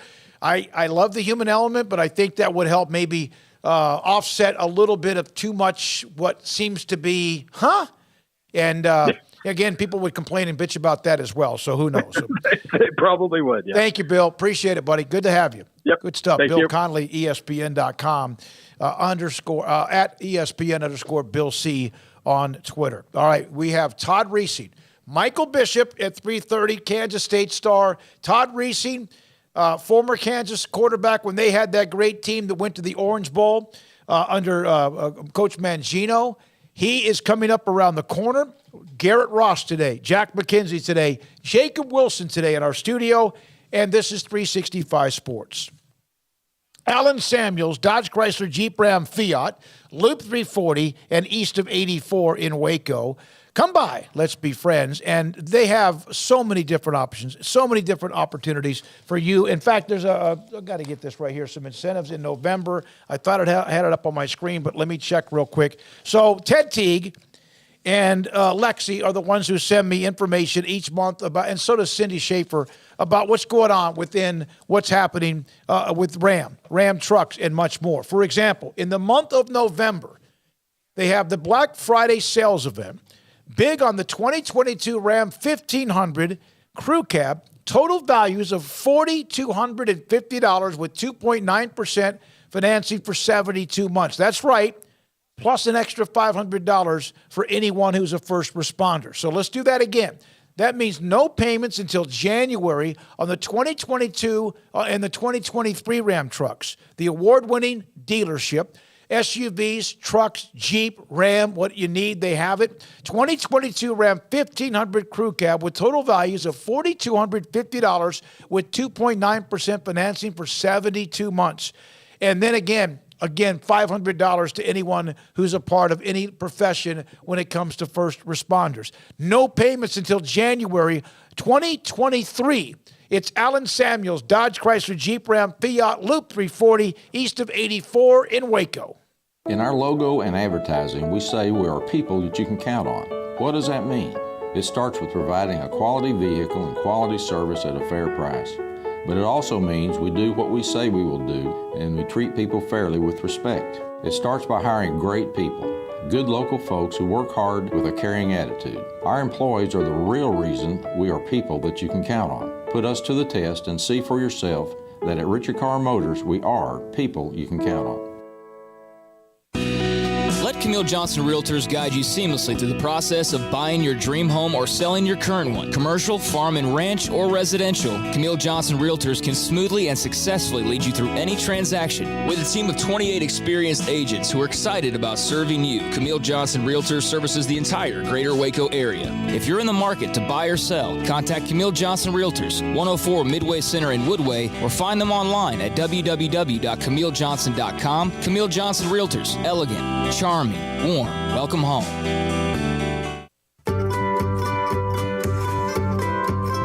You want to know why Stonewood Dental is so successful? Listen to what happy customers have to say. It's pleasant. It's different than any other dentist office. I really feel like they care. And it's not that you're here for 2 hours waiting on someone to take care of you. It's quick and easy, and I bring my kids, and my kids love being here too. They really love the treasure box.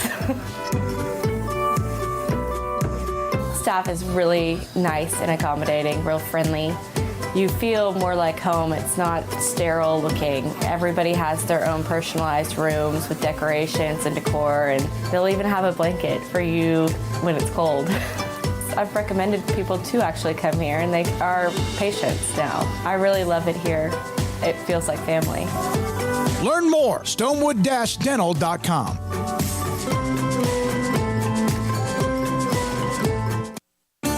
There are 26 letters in the alphabet, over 600,000 words in the dictionary, and just 3 of them said together can change everything. Let's order pizza.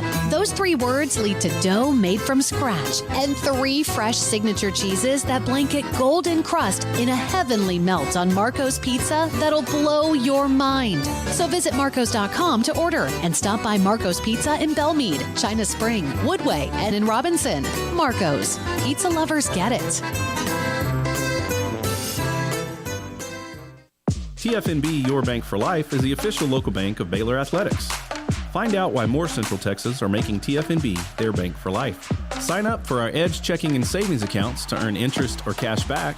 With 5 convenient locations and an award-winning mobile app, banking has never been easier. TFNB Your Bank for Life. Member FDIC. Boots add protection. Good boots help you climb better and move forward faster. And when your son or daughter steps into the boots of a U.S. Army officer, they also learn how to lead. In these boots, they'll gain more confidence with expert training in one of more than 150 occupational specialties. In these boots, they'll stand a little taller and lead a team with diverse backgrounds and areas of expertise to successfully accomplish whatever challenge comes next. In these boots, they'll earn respect with valuable experience from day one that will give them solid footing for success into the future. Highly qualified candidates who earn a spot on our team can receive comprehensive health care coverage, college tuition assistance, and a bonus of up to $40,000. See all the things your son or daughter can achieve in our boots at GoArmy.com. U.S. Army Waco Recruiting Company, 254-598-8131 or 254-776-1543. Welcome back to Sikkim 365 Radio. On 2nd and goal, McCarthy looking end zone. Touchdown, Cornelius Johnson with a little dance to boot. Michigan. The 4 o'clock hour is sponsored by Boozer's Jewelers, the wedding ring store, specializing in custom jewelry and repair, all in-house. Here's David Smoak and Paul Catalina. We have 2 legendary Big 12 quarterbacks as a part of today's show. Earlier, Michael Bishop, former Heisman runner-up from the Kansas State team that was on the edge of a national championship. And also, we're now joined by Todd Reesing, legend at Kansas because of the year they had in 2007, 12-1. And he and I have been trading some texts back and forth as KU had the great start. And now, Todd, great timing because Kansas is now bowl eligible. Thank you very much for your time. I'm David Smoak with Paul Catalina. What has it meant to the alums of KU of what the Jayhawks have done this year? Well, David, Paul, first off, thanks for having me on today. Great to talk to you guys. And yeah, if you can see, I'm smiling right now hearing you talk about that because it's certainly been a long wait for us Kansas alumni. But, man, I couldn't be happier. And I know the alumni base, the students there, couldn't be more excited about what Coach Leipold and his staff have accomplished in really, just about 18 months. It's been amazing to see this turnaround, to see the excitement again in Lawrence, Kansas, and to see that football stadium packed again with fans. And man, they've been competitive in every game this year. And, there's really no reason those guys can't go out there and beat anyone in the Big 12 right now. Todd, do you see a lot of parallels between these two teams in that your team was a bunch of guys who maybe just had 1 or 2 Power 5 offers, transfers, JUCO guys, everybody just kind of pieced together, but in it for all the same reasons that they're trying to prove something? Yeah, absolutely. I mean, I think if you look at it, any team around a lot of the Power 5 conferences that aren't really the blue bloods of college football, if you will. The teams that end up coming out of nowhere and winning 10, 11 games like we did back in 2007, 2008 have a bunch of diamonds in the rough. You got guys that maybe were undersized, maybe were still growing, overlooked by a lot of the big programs, but then they come in with the right attitude, they train hard, they work hard, they really become students of the game. And then after a couple of years in the program, you get a couple of the right pieces to fit into place, and you have yourself a team that can compete with anybody else in the nation. Todd, your quarterback play at Kansas, obviously you were it. You were the guy. And obviously they had Jalen Daniels, who had the great start, and he was dynamic. And then Jason Bean came in because Jalen went down. There's always been wondered if Jalen's coming back. What are your thoughts about Jalen Daniels, and also how Bean has accepted or handled the chance to come in and play and keep this team afloat? Well, yeah, I mean, the start to the year that Jalen had was unbelievable. I mean, you had him up there, highest QBR in the country, people putting his name out there for early Heisman consideration after the first 4 games, rightfully so. I mean, I think we saw some beginning traces of that at the end of last year in that upset of Texas, but he really matured and turned into a whole different player in the offseason. So credit to the coaches and to Jalen for the work he put in, because his accuracy has improved, his decision-making has been incredible, and he can make some plays with his legs. Obviously, very unfortunate to have the injury to his throwing shoulder, and, still, not sure the full extent of that injury based on what we've heard. But, give some massive credit to Jason Bean for coming in a tough situation. He comes in and throws for 4 touchdowns over the next 2 quarters against TCU, and has continued to play really good the last couple of weeks, and obviously led Kansas to that first bowl eligibility since when I was back in Kansas. So, that's a tough situation for a guy that's played the last couple of years to get beat out. But to be able to stick with it and keep his head in the right place and then come out and lead this team the last few weeks and play some really good football, I think that really speaks to the kind of kid he is and the kind of character that he has. You've had a lot of turnover in staff and all that over the years. Since Coach Mangino left and your team, there's been several guys in there. Has this staff brought back in the old players like you and reached out, and are you part of the whole thing again now? Yeah, well, I'd say my experience may be different than some, and I've always tried to stay as involved as possible with the Kansas athletic department. I love going back there, supporting the coaches, the players over the years, regardless of who is, who's in that head coaching spot. I've had the opportunity to get to know Travis Goff, the new AD, really well, and I've got a lot of respect and support for Travis and what he's doing from a leadership level, and then Coach Leipold as well. The times I've had to interact with him and his staff, nothing but respect for the former players that used to be there at Kansas. They want us to be involved. They want us to get out there and be proud KU alumni, proud former athletes. So I think they're doing a great job. I know a lot of the guys I used to play with, we've been texting about Kansas football more than we have in a long time. And I think that just shows you that people are really excited to get back involved, to really turn up the amount of support that we can bring to the program at what I'd say is a really big inflection point for Kansas football. Todd, when Coach Leipold was hired, and obviously he has a tremendous background, but when he was hired, what were your thoughts about what he might bring to the table?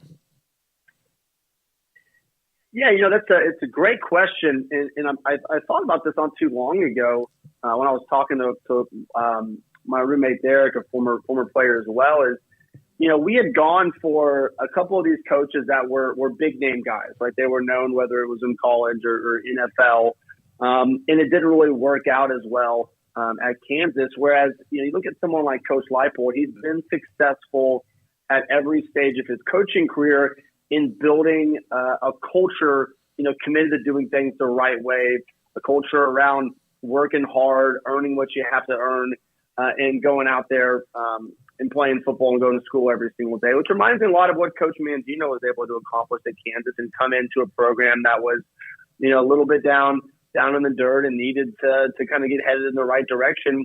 And it doesn't happen overnight, right? You got to get players to buy in. You got to get players to to want to work and commit to the program that you're laying out to achieve that level of success. And he's been successful every step of the way. And he's showing us right now why that is, because him and his staff know what they're doing. They know how to train and develop young players. It had been a while. We know about Kansas. You know, Baylor had their long stretch in the, 16 years or so before finally RG3 came in and turned them around along with Coach Browse initially in the era there. Was it almost like too easy at 5-0 and then it was tantalizing because then the 3 games they lost in the schedule and it was like, oh, my God, you're going to tease us, and yet were there concerns they might not get that 6th win? I have to say that there's never a doubt in my mind. You know, I think it's when you have a player like Jalen Daniels and how much he makes the team go down, you're going to have some tough battles. And they were going into, the tougher part of their schedule and kind of in the thick of Big 12 play. You know, we caught an OU team after they got absolutely destroyed by Texas. And catching a team like OU at home after an embarrassment like that, that's always going to be a tough game to walk into as a team like Kansas on the road. They hung in there. They hung in there against Baylor and came back and made it close at the end. And then they came out once they were back at home and turned the Jets on against Oklahoma State. So, I feel highly optimistic going into these next few games that, there's no reason they can't get, 1 or 2 or 3 more wins and really head into bowl season with a lot of steam going in the right direction. How much – go ahead, Paul. I was just going to ask him to power rank Lake Travis QBs. Yeah, you were the early part of that little run of theirs, and it was eventually, Garrett Gilbert and then Mayfield, right? Yeah, I think there's been, the number's so high now, it's harder to know how many exactly we're on, but I think we're on at least double digits of 10 or 11 plus quarterbacks in a row that have had a D1 scholarship, and I think just about every single one of them has started at a Power 5 or a big football college as well. So pretty impressive streak of quarterbacks coming out of this little lake community down here in Austin, Texas. We did a game down there, and Ben Hicks was the quarterback at Midway. And I forgot he was a quarterback at Lake Travis, but he had been suspended. And that's the first time we saw the glimpse of Charlie Brewer, who, of course, had a great run at Baylor. And then, of course, injuries kind of took over. Hudson Card, another one from Lake Travis, who's a quarterback at Texas. You are the Vice President, Dimensional Fund Advisors. How in anything in athletics teach you what you do now today? Well, I think there's so many parallels for what you learn as a student athlete that can be directly applied to the business world, and I think and to life in a broader spectrum. A lot of the discipline that's instilled in you to have to be able to stick to your schedule, to be able to go out and work hard and train and practice, but then also go to class and study and get good grades. I think that discipline, being very committed to the program you've laid out for yourself, to the goals that you've set, both athletically and academically, again, is another important aspect that I think you learn in athletics. So hard work, discipline, goal setting, and I think an even more important one is just teamwork. Depending upon where you work, some people have much more collaborative and team-focused environments. I'm lucky to work at an organization where that is very much instilled in our culture. We've got a lot of former athletes that kind of have been around the firm and helped to build out that type of an approach within our team. And I think that makes coming to work a whole lot more exciting and more fun every day when you know that you're working with people that you enjoy to being around and you're working towards a common goal. And that just makes the excitement and that competition a whole lot more fun to be a part of. Todd, it's been a great run for Kansas. Obviously, they have other goals with Coach Leipold and more. You mentioned how you have these group checks with former players. What in the end does this mean? Kansas has their national championship basketball and that history and tradition. What do you think this season has meant overall to former Kansas football players?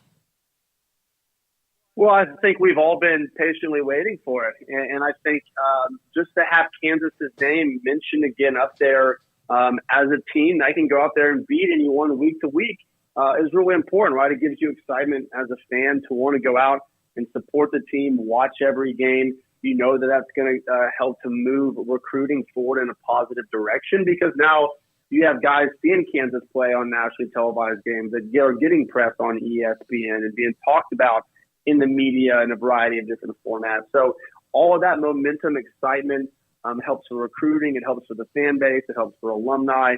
It helps for increasing applicants to the university at large, as you've seen in data before. So it means so much. And, football, is such a big part of college experience for a lot of people. And to have a program that's competitive and is putting a great team out there just makes the entire experience that surrounds the entire university, that much more fun. How much fun was it playing in the CFL? Well, it was a rather short-lived experience. I never actually got to play in any actual games, unfortunately. But I'll tell you, there was definitely some adjustment.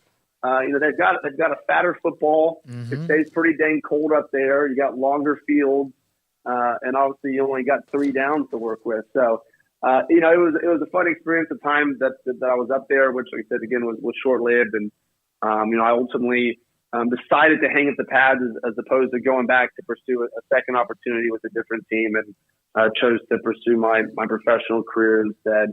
Well, but there's always that that part of me that wonders, should I have stuck with it and tried to keep slinging the football a little bit longer? But I think my shoulders are beat up enough now anyways that maybe it was the right decision. Well, you're doing well with what you're doing. I know it's very successful where you are. Thank you so much, Todd. Glad we were able to get you on, and great that KU is bowl eligible with more fish to fry. Thanks for your time. Thanks so much, guys. Great talking to you today, and y'all have a great rest of the week. Absolutely. Todd Reesing, he was the dude now. The 2007 team ended up going, 12-1. They beat the hell out of some teams. They scored a bunch of points. He set a ton of records, and very interesting and great to have him on the show. Yeah, and he's the guy who helped put Kansas football on the map for that time. And hopefully they can build off of this better than they built off the last one. Of course, letting Coach Mangino go and what arose from all that was unfortunate. But after that, just continually whiffing on the football program like they did. And it's not like, here's the thing about – sometimes you have a coach like a Bill Self. Like clearly at Kentucky, they have John Calipari, who does not care about any other athletic program at the school. He's just focused on his.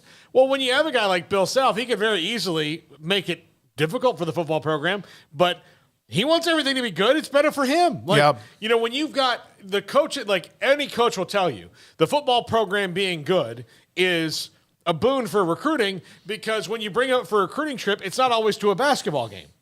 Sometimes it's just, here's what your life is going to be like when you're not playing, and having a bad football team can hurt you in the long run. Now, granted, it hasn't hurt Kansas all that bad, but it's been 2008 to now until this last year when they won national championships. And look, I can just say Todd Reesing's been gone that whole time. So, yeah. No, they went through a lot. Turner Gill, among some others. They beat Virginia Tech, the 5th-ranked Hokies. KU was 8th ranked in the country, 24-21 in the Orange Bowl. Their only loss that year was in the Big 12 championship game. No, it was a loss to Missouri, 36-28. That was during the time they had gotten away, I guess, right, from the championship game. Is that right? Mm-hmm. They beat Nebraska. They beat Baylor 58-10. Beat A&M 19-11, Colorado 19. They beat Nebraska 76-39, and then Iowa State 45-7 before losing to Missouri in around Thanksgiving by 36-28. You know what's sad about that for Nebraska fans like you, Smokey? You thought that was rock bottom that day. I know. God, my God, yeah. That was like that wasn't even your Amy Winehouse period. That was like, that's like somebody who fixed their life. Yeah. Like that. No. Missouri actually played for the Big 12 title that year, lost to Oklahoma. Kansas went on to win the Orange Bowl. Yeah, no, you're right. I thought back when they lost 3 or 4 games that it was miserable. It is now. Gave up 76 points to Kansas and be like, well, it can't get any worse than this. No, there's some teams that were able to get back at them, and they took advantage of it like they are right now. All right, 4:43. We'll come back with a couple of notes A couple of the notes in sports, one on Brittany Griner, but also today at 5:30, we'll hear from John Machota on the NFL and the Cowboys. Paul Catalina's top 5 at 5. Craig is back at 5:55. Craig is back with us tomorrow. Just an off day today. And we are 365 Sports. I'm going to tell you a tale of two companies founded 25 years ago. The first, Pickup Outfitters, started as a little shop on Lake Erie Drive by a local company selling the truck bumpers they were making in Waco. Then, 6 years ago, new ownership took up the cause of battling vehicle nudity, vowing to fight until there were no more naked trucks in Central Texas. And so far, they estimate they've outfitted more than 40,000 trucks at Pickup Outfitters. Now, the second company's story is not as impressive. They too started 25 years ago, but didn't have the vision of Pickup Outfitters, and to date, they have not outfitted one single naked truck in 25 years. So we'll celebrate the 25th anniversary of Pickup Outfitters with money-saving specials and valuable prizes. The second company will support them too by giving away 25 one-month subscriptions to their online service called Netflix. Save and win the Pickup Outfitters 25th anniversary celebration through Thanksgiving. Details online at createacommotion.com. With so many companies and policies out there, it gets so confusing shopping for insurance, and I never know if I'm getting the policy that's right for me. Luckily, I met the team at the Niche Group Insurance Agency. With the Niche Group, you can go to one company and get access to coverage options from many insurance carriers, and you get to speak to a real person about your specific coverage needs. With the Niche Group, I know I'm getting the right coverage at the right price. If you need insurance, talk to the experts at the Niche Group at 1-800-258-8302. Do you or your kids get nervous about going to the dentist? Stonewood Dental, Dr. Steve Childress, he can help. I've spent a career taking care of patients who as children had bad experiences, and now they're adults that hate going to the dentist. If I get a kid at 3 years old and they come every 6 months and it's a happy experience, it's normal for them. Now they have an accident at 6 or 7 or 8 at school. Now they have a broken tooth or a trauma, and they have to come here. They're used to lights, they're used to water in their mouth, they're used to experience, they already trust us. It's amazing what we can do with that kid without it being a negative thing. But if I see a 6 or 7 or 8 year old that's never been to the dentist, and now they have a trauma or an unfortunate unexpected toothache, it's harder to do that for that kid and it not be somewhat of a negative experience. So bottom line is I try to teach kids and adults and teenagers and everybody the way I'd want my family treated, which is where it's a necessary part of life. You just take care of it. It doesn't have to be that big a deal. Learn more, stonewood-dental.com. Shorty's Pizza Shack at 12th and Bagby is a homegrown, locally owned pizza place that's out of this world. Everything from the dough, the sauce, the sausage topping is made fresh in-house. Not to mention the amazing pizza pillows, the chicken wings are to die for. Try the Sikkim sauce, chili cheese fries or tots, plus great specials on food and drink every single day. Shorty's is also the perfect spot to watch the game with your friends. Shorty's Pizza Shack at 12th and Bagby. Tell them Paul sent you by. Stepping into a new pair of boots is great, but stepping into the boots of a U.S. Army officer can also add confidence and leadership skills to your son or daughter's career path. There are more than 150 occupational specialties to help them find the best fit for their future. See all the things your son or daughter can achieve in our boots at GoArmy.com. U.S. Army Waco Recruiting Company, 254-598-8131 or 254-776-1543.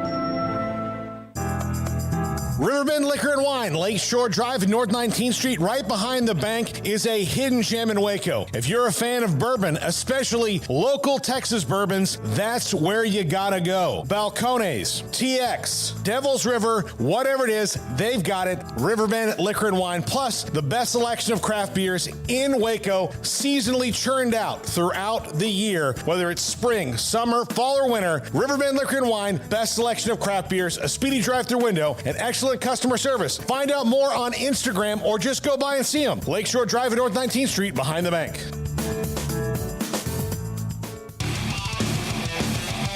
Welcome back to Sikkim 365 Radio.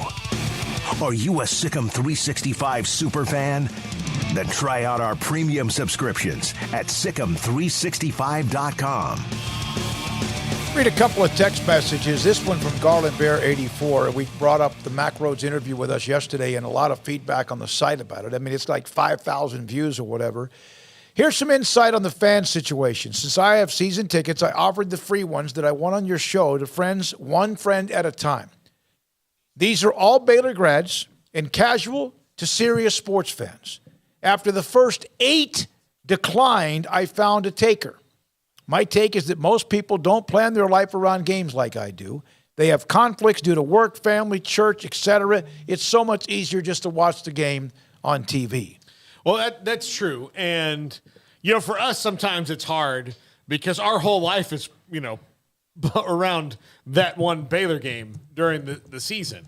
What are we doing? What's our going to be job. on there? It's our job. Yeah. So when you're like, what do you mean you don't know what time the game is? I used to have to know what time the game was and then subtract 4 hours off of it. So I knew what time we were actually going to be on the air. People would ask me, what time does Baylor kick off? I'm like, well, I'll be there at 5:45 in the morning. So 11, like those kind of things you had to think. And so it was just so many different things you go into. I do think that one thing we probably need to get away from, like, as fans is, look, if you don't want to go, just don't go, but don't make an excuse about, well, if it wasn't this time or that time or this, just don't go. Like, hey, I can't go this week. That's what I'd like to hear. Time of game to me is never a legitimate complaint. Now, there are other legitimate complaints, but some time of game to me, especially when, and look, if you're Baylor, there are some things that I'm sure that they wish were different. Look, I think if you could go back in time and maybe undo the tailgate situation, but that was a situation they were forced into by labor. I mean, they needed the labor to monitor that area. It wasn't, hey, let's do something to, change everything out here. I don't think they really wanted to do that. I think that was an opportunity that had to present itself because the marketing staff, if it was a 6 o'clock kick, they were getting there at 6 o'clock in the morning, and then they were there until 11 o'clock at night doing all of that stuff and then not being able to focus on the actual marketing. There were so many things that they had to do around there. So they had to find a way to streamline that. And I think this athletic department at Baylor is really good about figuring out ways to tweak things as they go along. But there is some concerns about, again, and we understand people don't like change, and especially if you've put a lot of money into what you were doing with your tailgating. We've told these stories before. And that the change to the tailgate guys offended and made some people very angry. And now across the street on MLK at McLean Stadium, it's a happening place. We had broadcast many games, many home game and pregame shows from across the pedestrian bridge at McLean Stadium, and it was always explosive as far as in a good way, the energy, etc. I haven't been over there because I don't have to be, because I'm here in the studio on game days. We will then leave 30 minutes prior to kickoff, drive to McLean Stadium, and get to the stadium just in time for the kickoff based on traffic and all of that between here and the stadium, which is only about a mile or so away. A lot of you went into a lot of discussion about Blinn College, Michael Bishop, but also Brenham, Texas. Yes, the home of Bluebell ice cream. Also, some beautiful area in that. It's one of the prettiest parts, not the prettiest part, but it's a pretty part of Texas in the lots of farm, and it's beautiful near that area in Brenham, Texas, as well. Let's see here. From Jesus Jesus, if I had this money this weekend, I will be at that game, and I don't give a blank about any blank Longhorn fan. I think he's talking about the Kansas State, the TCU game that is in Austin coming up this week. A lot of you just, someone's bringing up the Gary Patterson tie, of course, now the analyst for TCU. And TCU analyst for Texas, who was a longtime head coach at TCU. I do wonder, we asked Brian Estridge about it. Do you get more petty about TCU than you ever were about Baylor because they asked you to leave? Or does any kind of thing warm the cockles of Gary's heart this week about this game? Oh, I think he's. Oh, yeah. Yeah. Yeah. By the way, no. There's no.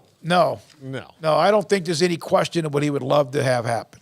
And that's who he's getting paid by. Mm-hmm. He's getting paid by Texas. He was getting brought in by Texas even though a lot of money he's getting probably from his, the contract he had at TCU, he's getting paid by Texas to beat everybody, to tweak their defense, make their defense better, along with their coordinator. And in some cases, you know what I've seen from them?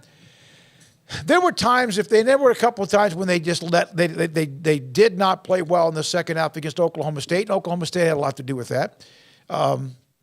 They played their asses off against Alabama. They played with their hair on fire against Oklahoma. They played with their hair on fire against Kansas State on the road. They still give up big plays, but everybody does. And there does seem like Jalen Ford to me is, I don't want to say, because I'm sure UT fans will lose their mind. He seems to be different for them in the middle. Not that they haven't had fantastic inside linebackers, but this guy has got some toughness to him, and he's big and strong. He's quick. He's fast. He had a pick, a fumble. We talked about he won whatever the award was yesterday. And Overshown gets all the attention, but to me, Jalen Ford is like the heart and soul of that defense, in my opinion, based on what I've seen. And Texas fans, he might be the 5th or 6th guy. I don't know, just from me, what I see when I watch UT. Now, Rhino reselling. Smokey, you should write a book. I was asked to do that a long time ago about my trips in East Texas, about covering high school football. I don't know if my mind now can, and Paxton agree with me on Jalen Ford, the UT linebacker, as perhaps the grid of that team right now. Now, Brittany Griner, quick update on her. We know the story. Baylor now has a patch on their uniforms, the women's basketball team that is on their uniforms, and they do play again tomorrow, Baylor women. She's being transferred to a Russian penal colony. Her family has dreaded since her August conviction on drug charges. Her lawyers don't know where she is or where she's headed. Her Russian legal team announced Wednesday in Moscow. It began Friday. U.S. Embassy officials visited her far ahead of the schedule they had anticipated after Griner's appeal. And so the transfer could take weeks or months. I don't know. She's now moving to a penal colony. Colony. Why am I'm thinking about Waco Connolly High School. Excuse me. We were talking about this before. It is. I mean, being an American citizen detained in Russia is hard. Being a Russian citizen is hard. It's never not been hard. Russia, if you were not in the ruling class at any point in their history, it's been terrible for you to be a Russian. Sometimes if you were in the ruling class, it was even terrible for you to be a Russian. They went from the czars and all that into the Soviet Union. I mean, like, they've not had a period in their history where things have just been like the worst day in the United States of America. They just haven't. And, it's really unfortunate that you're sending away people to penal colonies, especially when, for Russia, here's the thing. Brittany Griner comes into your country with a little bit of weed. You know what the best thing for you to do is that's going to save you the most money? Send her ass home. Send her back here instead of trying to make some point. And it's now fallen into this political mess that she's in over there. And it's so sad and unfortunate. And I hope that we get Brittany and all of the other American detainees that are detained over there home as soon as we can. But this situation does not look like it's going to be simplified anytime soon, and it's heartbreaking. And it's heartbreaking to think that this is happening to her, but also think about what it's like to be a Russian as well and have to live with this system every single day of your life. And that your parents, grandparents, their parents, grandparents, and everyone else has had the same crap end of the stick for just being born in Russia. It's never really been good. There's a lot of people that agree with you, and there's some that don't because of what Brittany did, and that's kind of almost like split politically, or maybe not even that, just people in their beliefs of what you should or shouldn't say, although we have the freedom to say whatever the hell we want. When Brittany was at Baylor, I did a show, and it was on Outkick about Brittany Griner.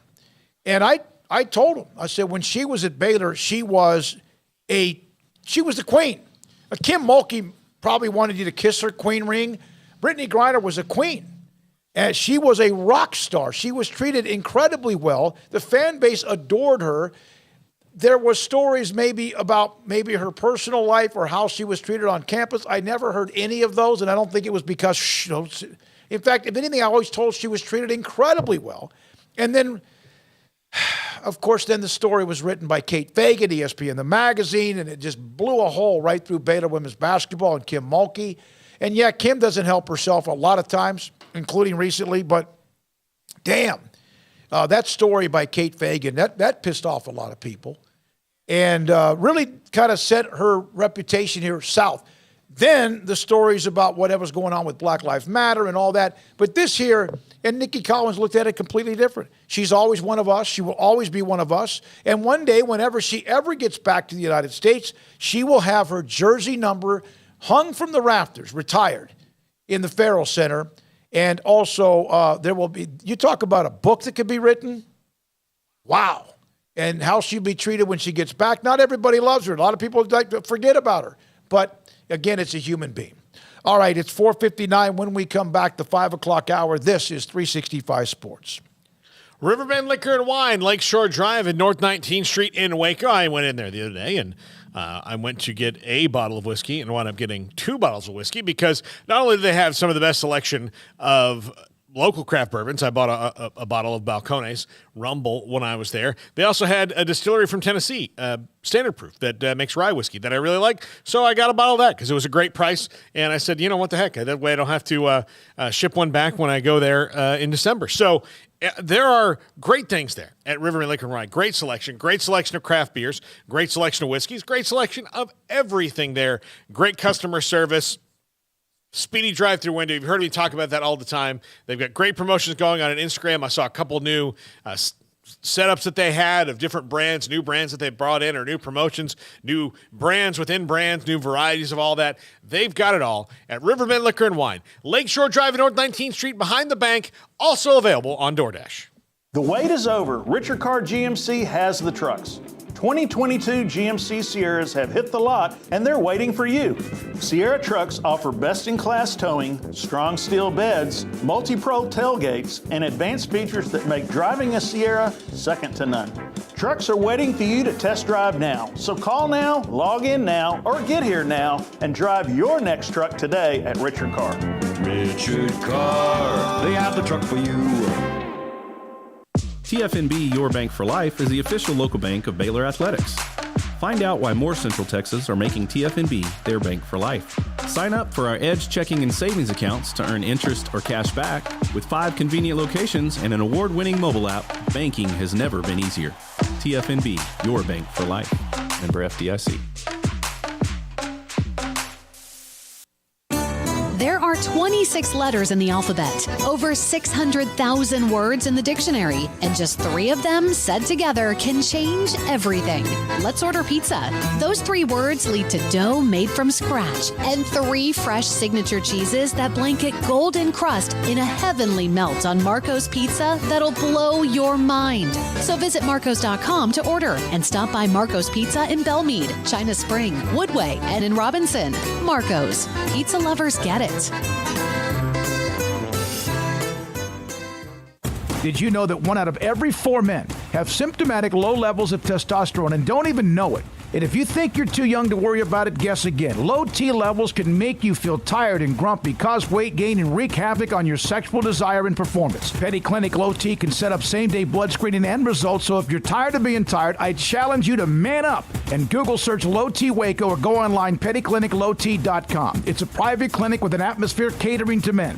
Affordable, only $150 a month, includes lab work, office consultation, testosterone injections, follow-up visits compared to $395 a month in Dallas or Austin, and you don't have to fight the traffic. Petty Clinic Low T as board-certified physician consultations will provide the best form of brand-strength testosterone available. Contact Petty Clinic Low T today, just off Highway 84 and Old Hewitt Drive in Woodway. Petty Clinic Low T, helping men become the high-performance men they deserve to be. PettyClinicLowT.com or Google search Low T Waco. One size fits all. That may be all right for an adjustable belt or cheap sunglasses, but when it comes to your financial needs, no one wants a one-size-fits-all strategy. Cam Heathcott, your Edward Jones financial advisor, knows that his most important goals are yours. That's why we take the time to understand your needs, knowing you. That's how Edward Jones makes sense of investing. Cam Heathcott in Conroe at 936-756-7717. Edward Jones, member SIPC.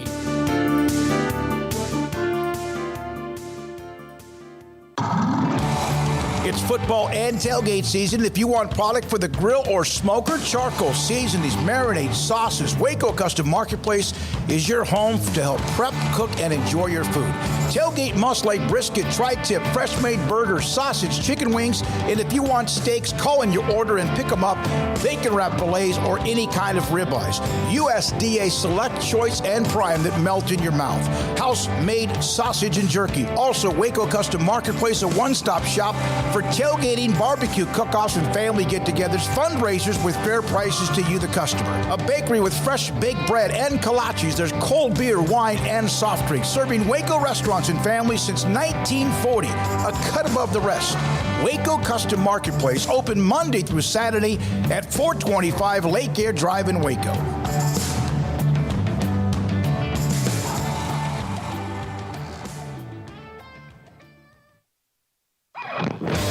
Welcome back to Sikkim 365 Radio.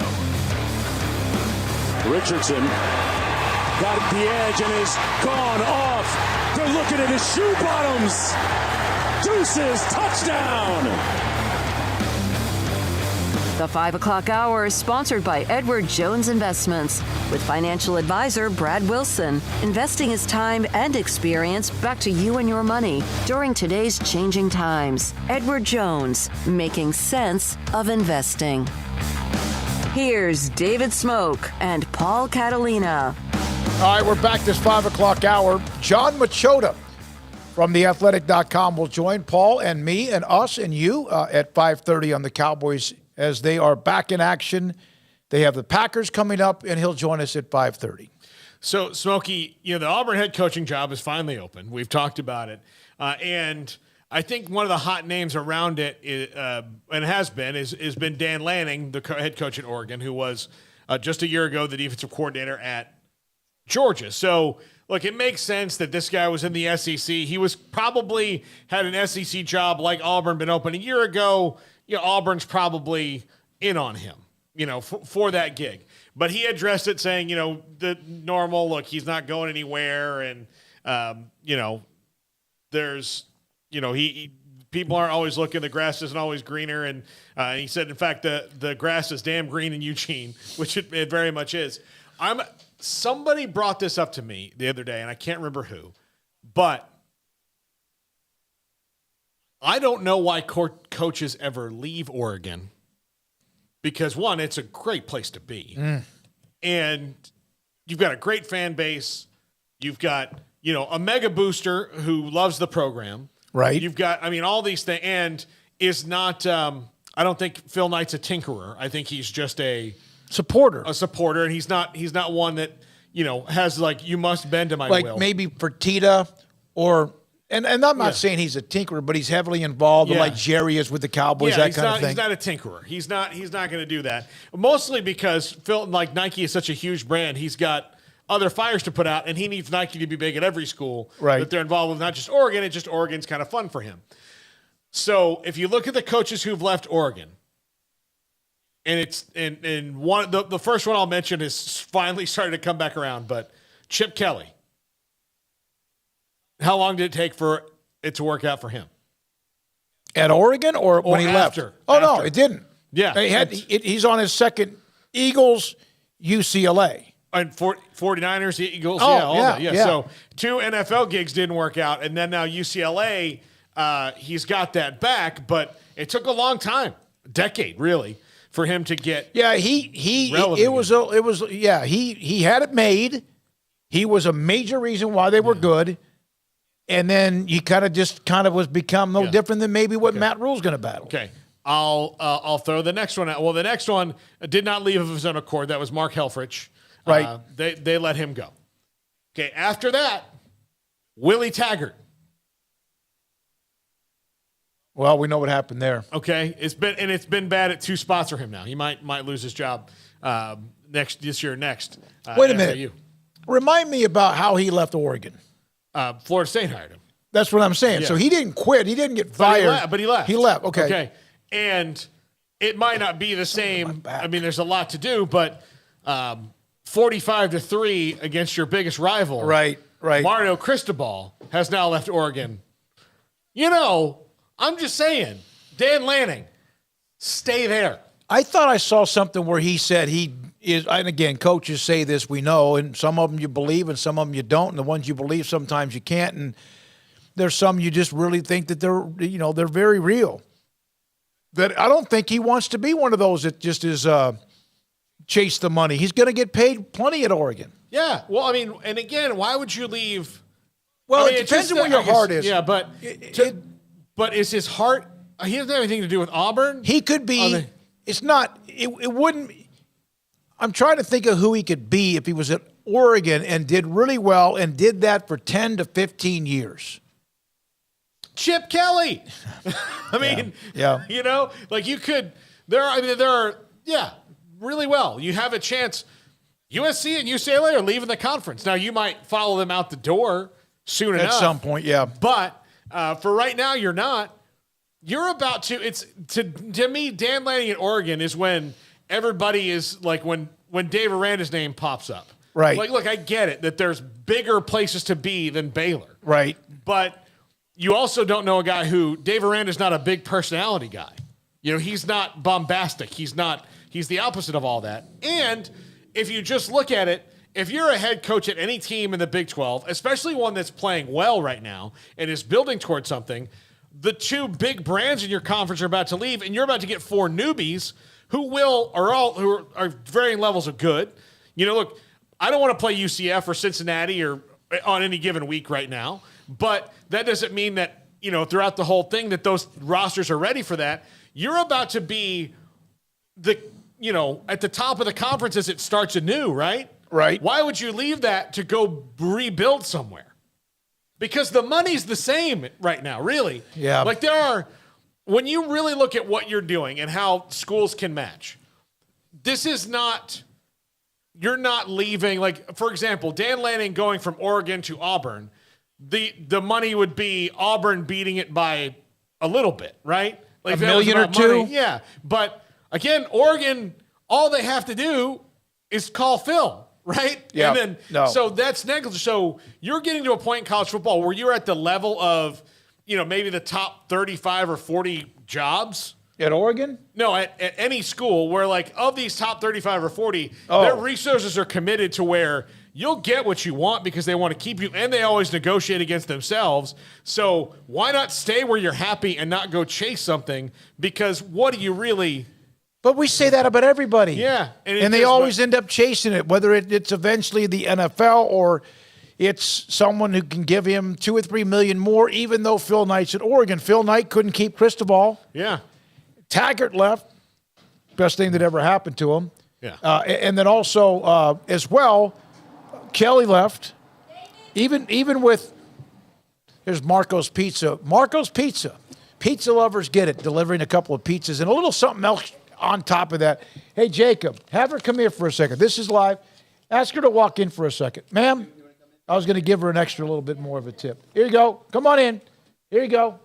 I already added a tip, but that's service. Thank you very much. Marco's Pizza. Bob Mock, pizza lovers get it. We appreciate that. That's a good impromptu live spot there. I like that. I have to send that to tell Bob Mock I did that. Thank you very much.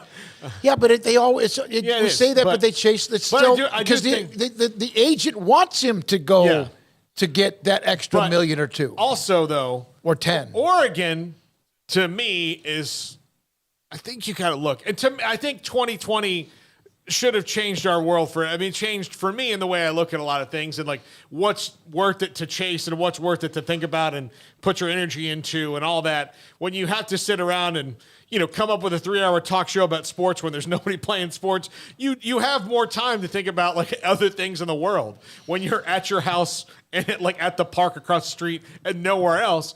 So I do think that that's probably true for a lot of people.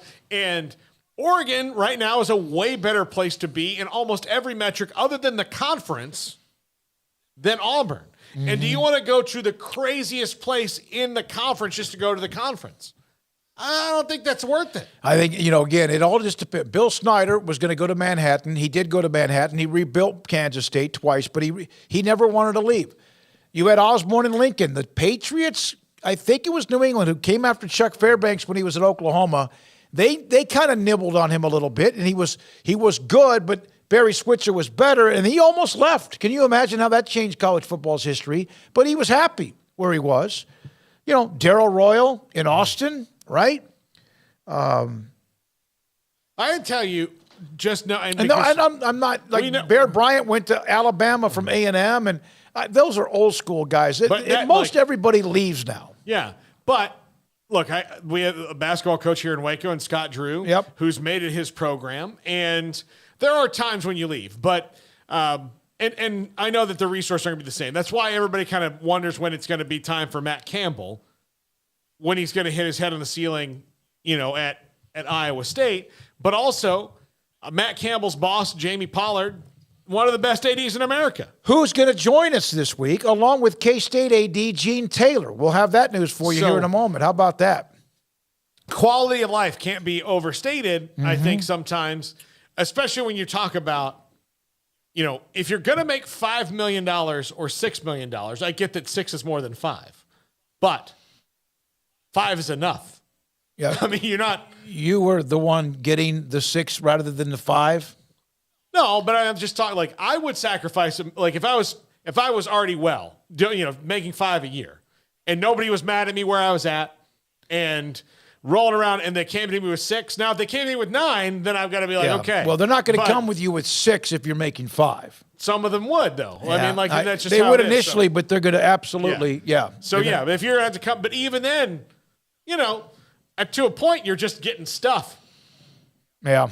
I mean, the difference between living a very comfortable life at $5 million and $9 million in this country is just stuff.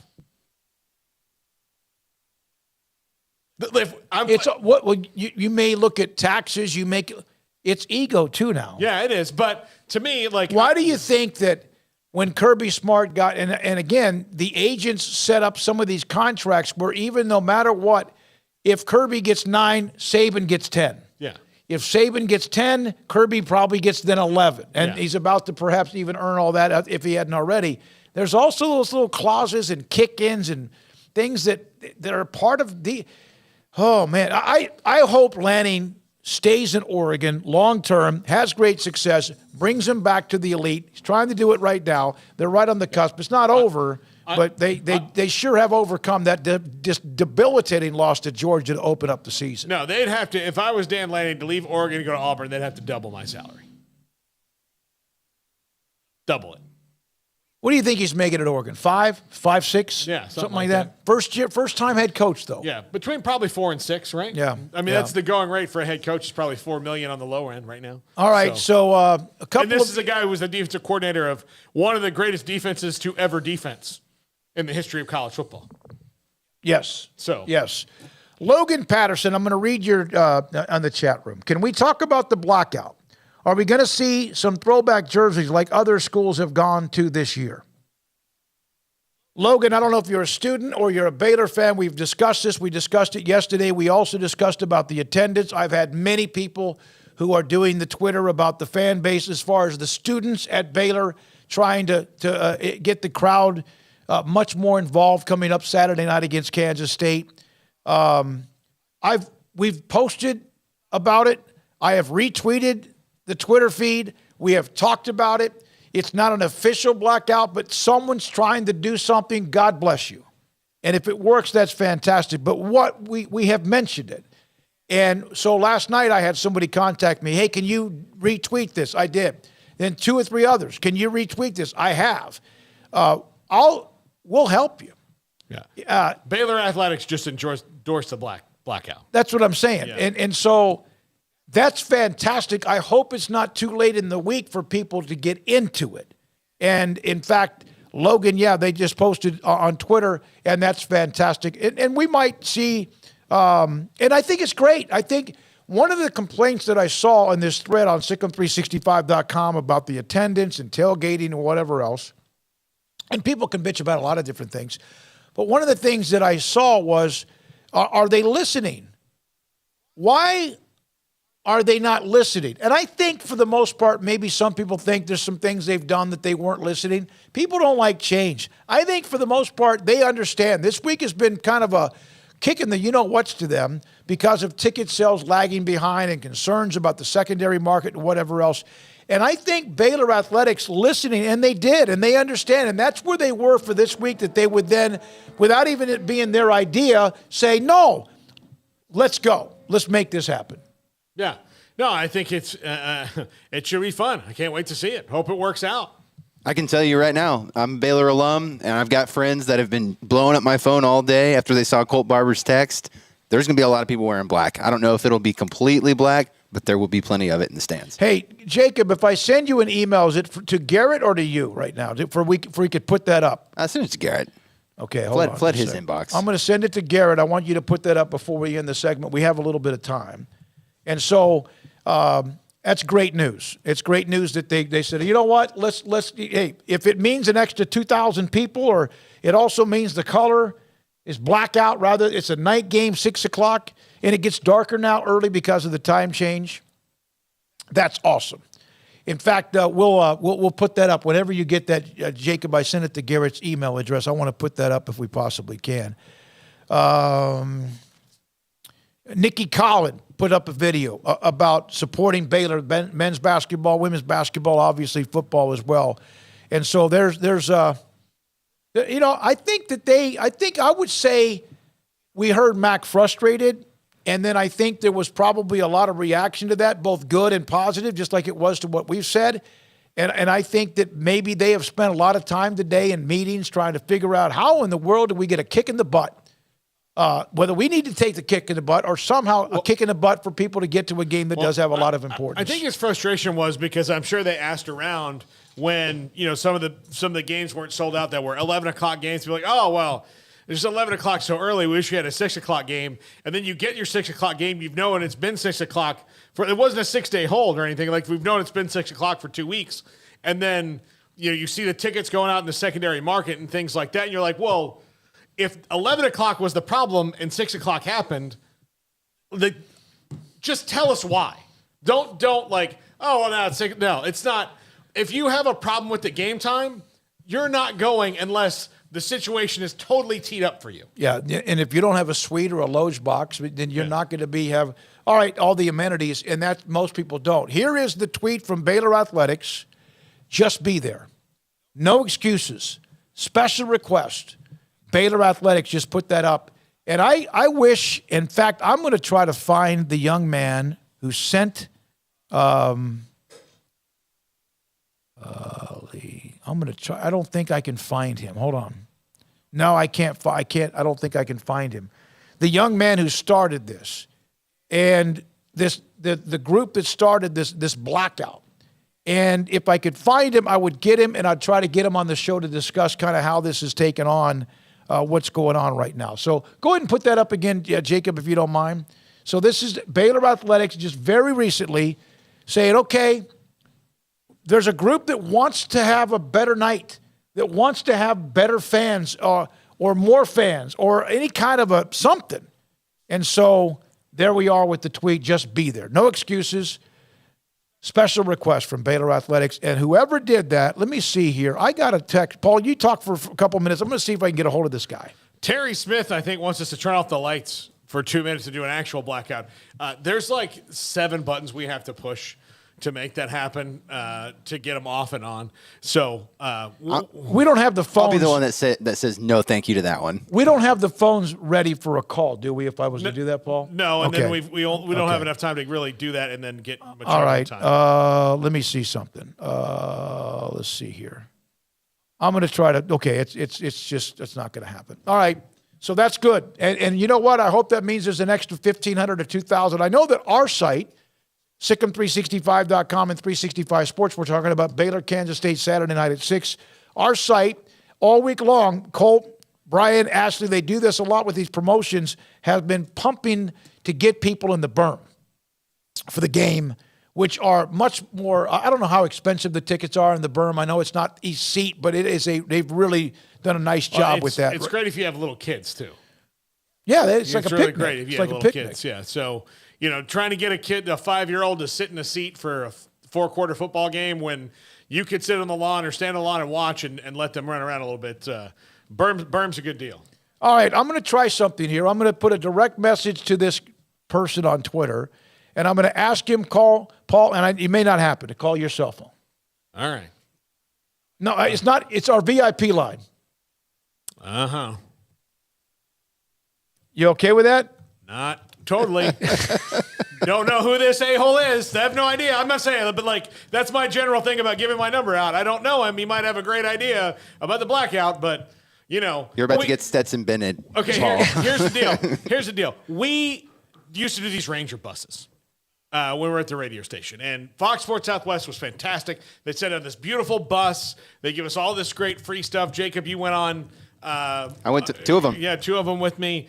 They're great. They're so awesome. I miss doing that. But there were a couple people that I'd have to give my cell phone out to because, I was in charge of the trip.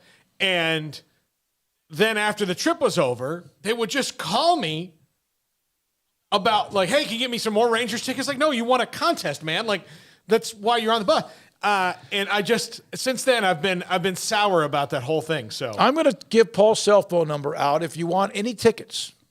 Yeah, no, I'm going to see if this guy, it said blackout_McLean, and I threw it out there. If we get him, we'll get him in between John Machota, which we're going to have come back next with the Cowboys and NFL. Give us a little time because this guy started something and it damn worked. And then also Paul's top 5. This is 365 Sports. Dr. Kent Petty and his staff can help you out. If you're a man and you're 30, 35, don't have to be 50 or 60 like me, and I'm 63, and you just don't feel the same. And a lot of it could be exercise, sleep. A lot of it could also be your diet. So a lot of that can contribute to you not sleeping well, not feeling right, and losing your energy. And yet again, also father time. Testosterone level in 1 out of every 3 men drops as you get older. Not everybody, 1 out of every 3 men. That affects your sleep habits, your energy, your focus, and also your sex drive. You see a lot, oh my God, how many commercials now about ED? That could be the issue too when it comes to testosterone levels dropping. It happens. It's part of life. It's part of father time. So, if in fact that's the case, Dr. Kent Petty and staff can try to help you out to find out if that's you, if you're one of those 3. Email them or call them. PettyClinicLowT.com on the site. Email or call them. The number's there on the front page, top left-hand corner. And if you are interested, they will set up an appointment to get your blood drawn. They will set up the appointment. They take care of the appointment. And then if your testosterone levels are too low, they can put you in a program to increase all of that and perhaps take care of some of the symptomatic issues you have if you're one of those 1 out of every 3 men. Dr. Kent Petty and PettyClinicLowT.com. Hi, I'm Mark Stewart with Bird Colgin Ford. It's that time of year. It's football season. And BK Ford is a proud supporter of the best high school football teams in Texas, right here in Central Texas. BK Ford is proud to sell the #1 truck in Texas, the F-Series truck, led by our leading rusher, the F-150, 45 years in a row. Lock in your best price and rate today by custom ordering your new F-150 at BK Ford. Simple, easy, trusted. Experience better at Bird Colgin Ford.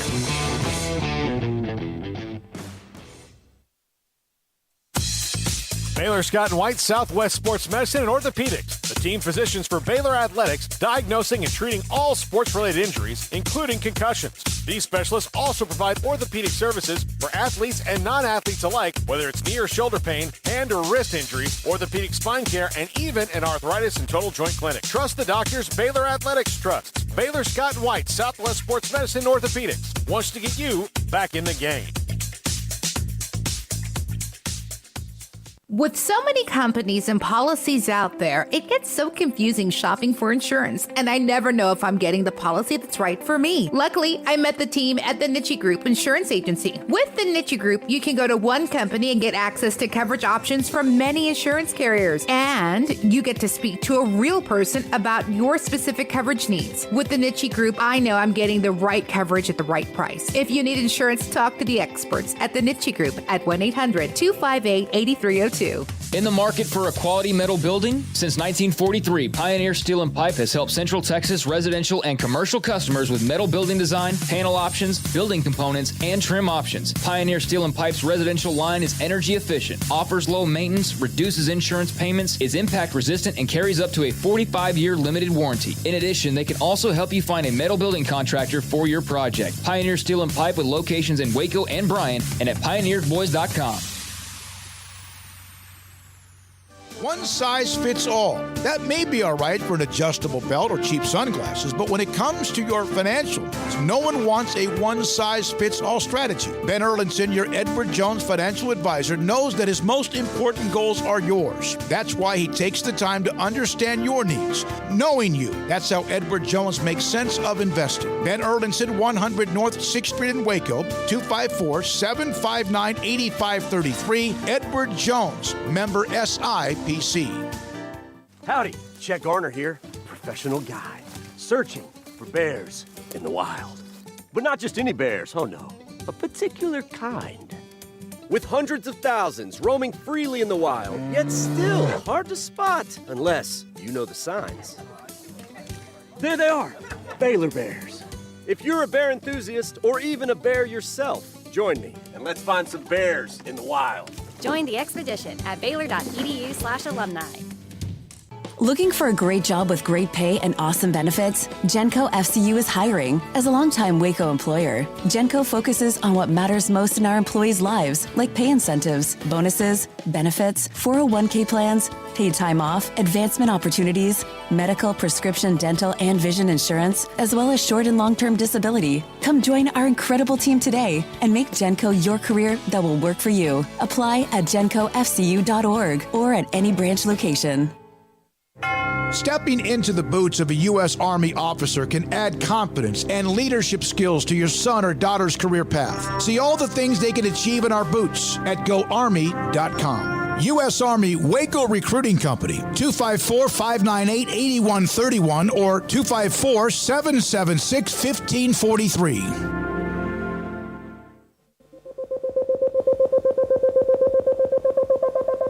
Welcome back to Sikkim 365 Radio. It's time for our weekly segment with John Machota of The Athletic, brought to you by Pioneer Steel and Pipe, where customer service is their main focus, and best in metal, steel, and pipe for large or small projects, with 2 locations in Waco and Bryan. Family owned and operated since 1943.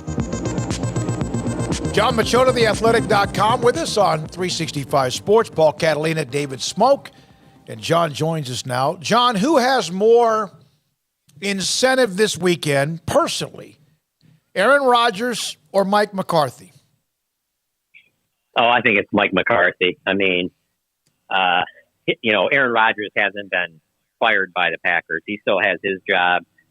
Mike McCarthy, has said as much this week. I thought one of the notable things he said is that the way it ended, it left a dent with him and his family. Obviously they stayed in Green Bay after he was fired, and just the way he thought he'd get to the end of the season at least, especially with all he had done there. He obviously has a street named after him. He won a Super Bowl. So, Aaron Rodgers will probably still be the Packers quarterback for several more years, at least till the rest of the season. Who knows what happens, I guess, in the offseason if it keeps trending in the wrong direction for them. Things aren't great in Green Bay, don't get me wrong, but this is Mike McCarthy's first time going back up there. And he was fired by them, so I think it's bigger for Mike. Yeah, he got really emotional this week talking about the city when he was. All right, Odell Beckham Jr. What day will he officially come in and get his Cowboys locker? Because the way that Jerry on down through the organization seems to be talking, I just get the feeling that's going to happen, John. Jerry doesn't usually lose out on what he wants. He doesn't, and I've never seen so many key players talk the way that they have, and then Jerry talked the way he has, and Mike McCarthy talked the way he has about a player that's not currently on the roster. And so there's certainly a lot of momentum there. The only thing that I will say is that the only thing that could hold this up, as long as everything checks out medically, obviously, is another team just offering a considerable more amount of money. And when I say that, I don't necessarily mean this year. I mean, let's say another team offers him 2 or 3 year deal and the Cowboys are only willing to go for maybe the rest of the season and 1 more year. And financially, it just doesn't make sense for him to not take that, whatever said deal is with whatever team, whoever it might be. And obviously it would be a contender, but that's the only thing. And the reason I bring this up is, let's look at some of the guys that the Cowboys have really wanted and they came up short, whether we talk about Randy Gregory in free agency, we talk about Amari Cooper in free agency. I mean, you remember Washington gave him a larger offer, but he ended up re-signing with the Cowboys. So it's been a while since the Cowboys got in a bidding war and outbid everybody else. The Deion Sanders days are a long time ago. So you got to kind of see it too. The thing is, though, is that it's kind of everything that comes with the Dallas Cowboys seems to fit with what Odell would like. Whether you talk about just the star itself and the brand, and then also the fact that half his family lives in Texas. So there's a lot of things lining up, but the money's obviously going to have to be right, and they can't let some other team come in there and significantly outbid them. It seems as if, even though at times wide receivers are diva, is he a good teammate? That's the thing. From everything I've seen and heard, I think he is, but obviously you can point to the way things ended in Cleveland.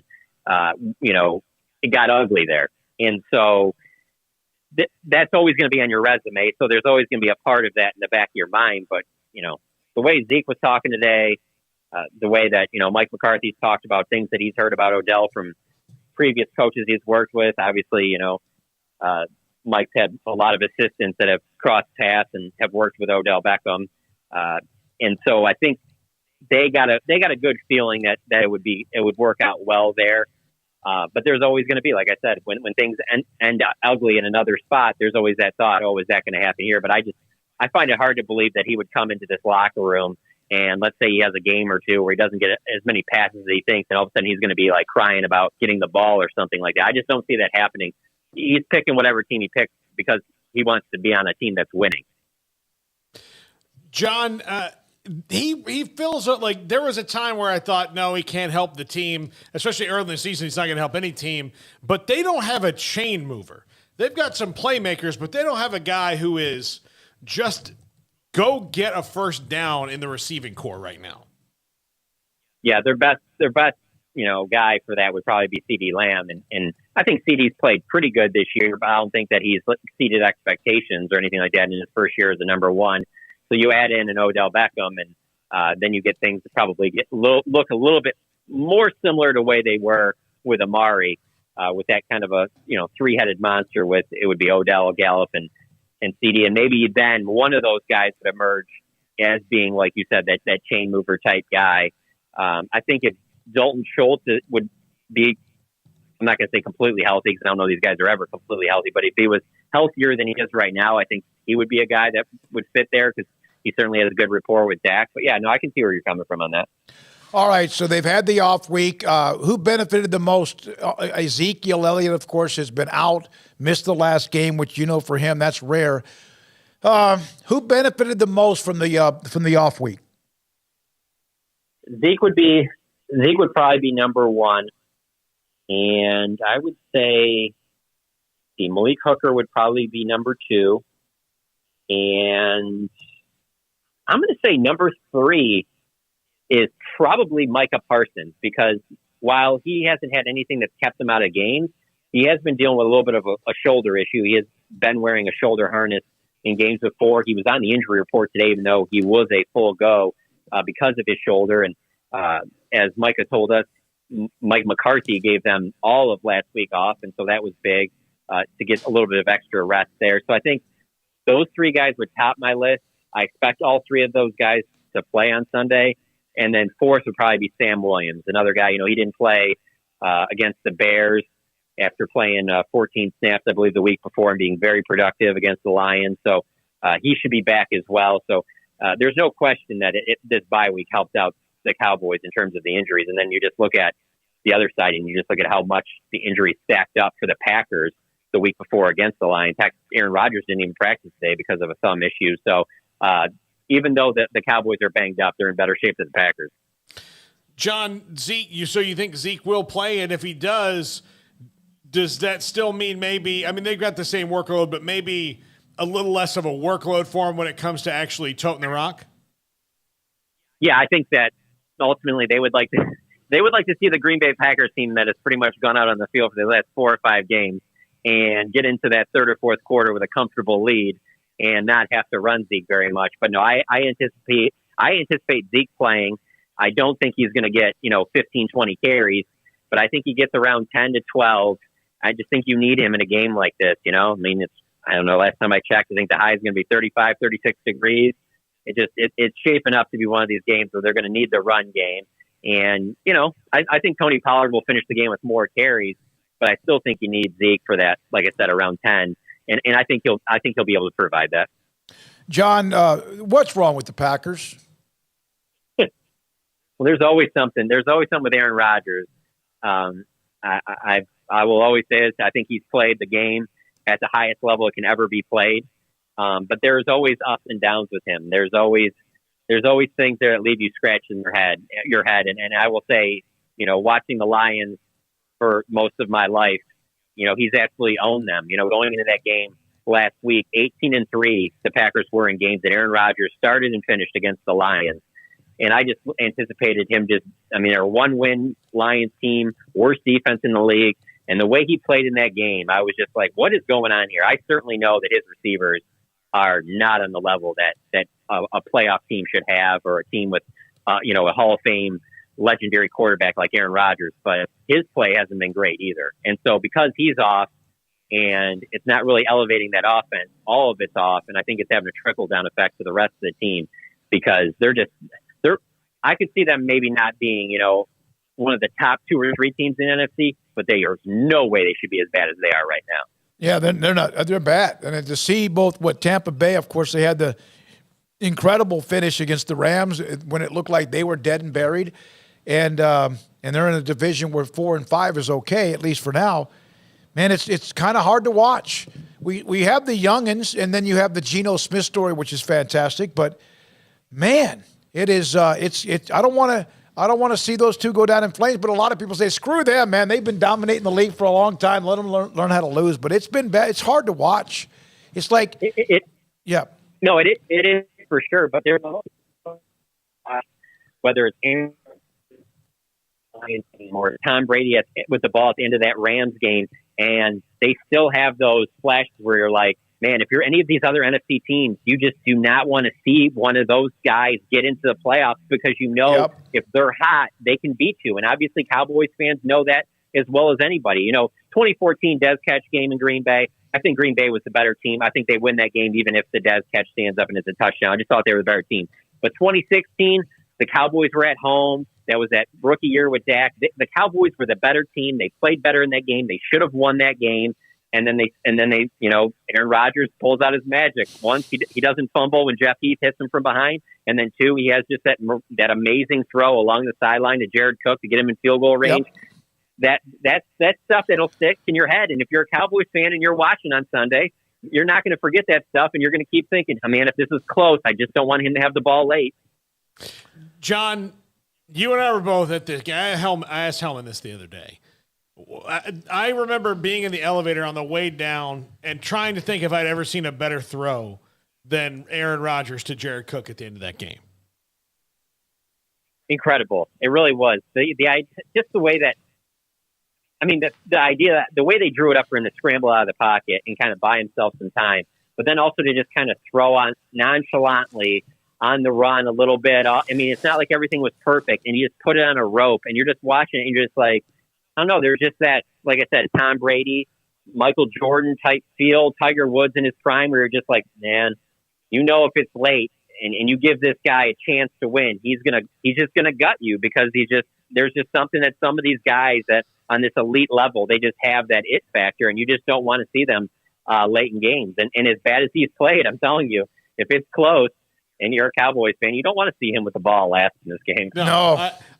John, you always go down early, I know, to the end of the game. So I waited until the bitter end. And so when I was on the elevator, Rob Demoski from ESPN and like two other Packers beat writers were there on the one side of the elevator. And then the other side of the elevator was like three of us people that follow the Cowboys. They could not wait to go in the locker room and, talk about that game and ask the guys about it.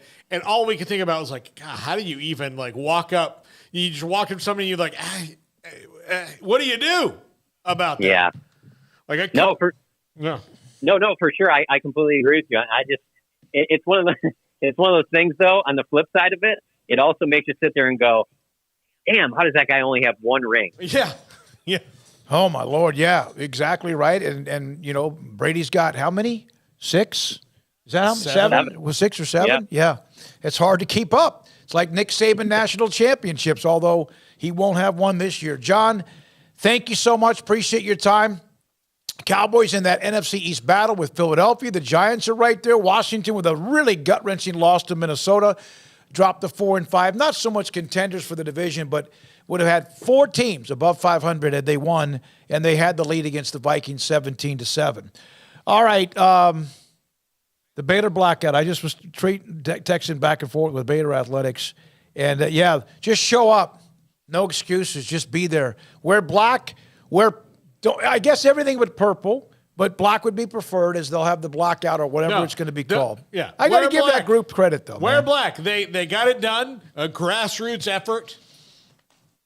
Got it done. Wear black if you're going. All right, so that's that. We'll come back. Unless you're a Kansas State fan. Hey, yes. Don't do that. Well, black is or okay. Or do it, but yeah. So tomorrow, Gene Taylor, the AD at Kansas State, and either tomorrow or Friday, Jamie Pollard, the AD at Iowa State, will join us, and they are both involved in a lot. Jamie Pollard is like, he's on the college basketball committee. Isn't that right? He's on the college basketball committee. Let me see here. He's on, the NCAA basketball committee. All the things with the Big 12, obviously. Tight with Brett Yormark, Big 12 commissioner. And I think Gene Taylor's on the college football playoff committee that, of course, announced their second week of standings just yesterday. When we come back, Paul Catalina's Top 5, and this is 365 Sports. Had my lesson with Joe today at Waco Regional Tennis and Fitness, and it was great. I feel sometimes like he's teaching me to dance because, my footwork's wrong, or he's like, do this, do that.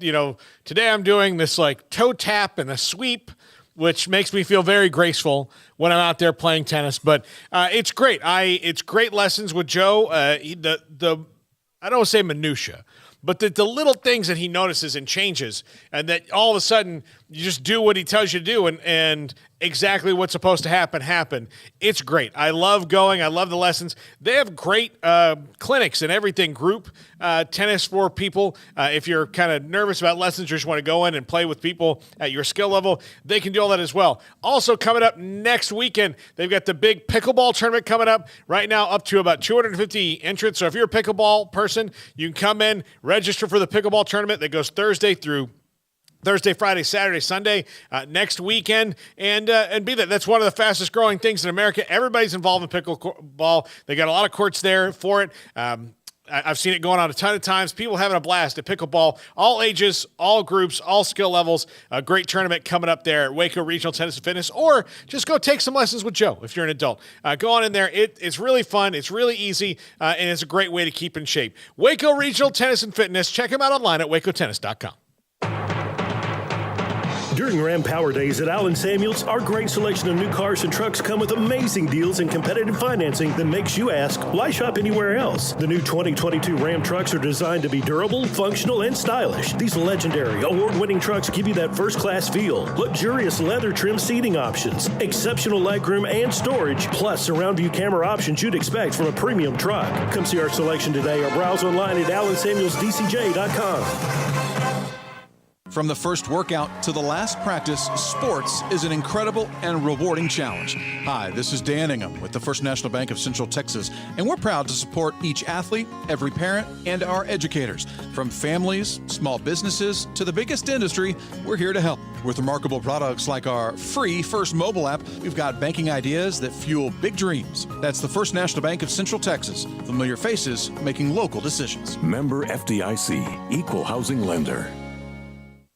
At Ideal MRI, we feel blessed to be part of the Waco community. We're a small family business here in Central Texas. At times like this, the cost of healthcare has never been more important. And unfortunately, significant illnesses and injuries still occur. And that's why Ideal MRI is open and here to serve you through this difficult time. So if you need an MRI, ask your doctor about Ideal MRI. You can schedule online in minutes at idealmri.com or call 833-IDEAL-MRI.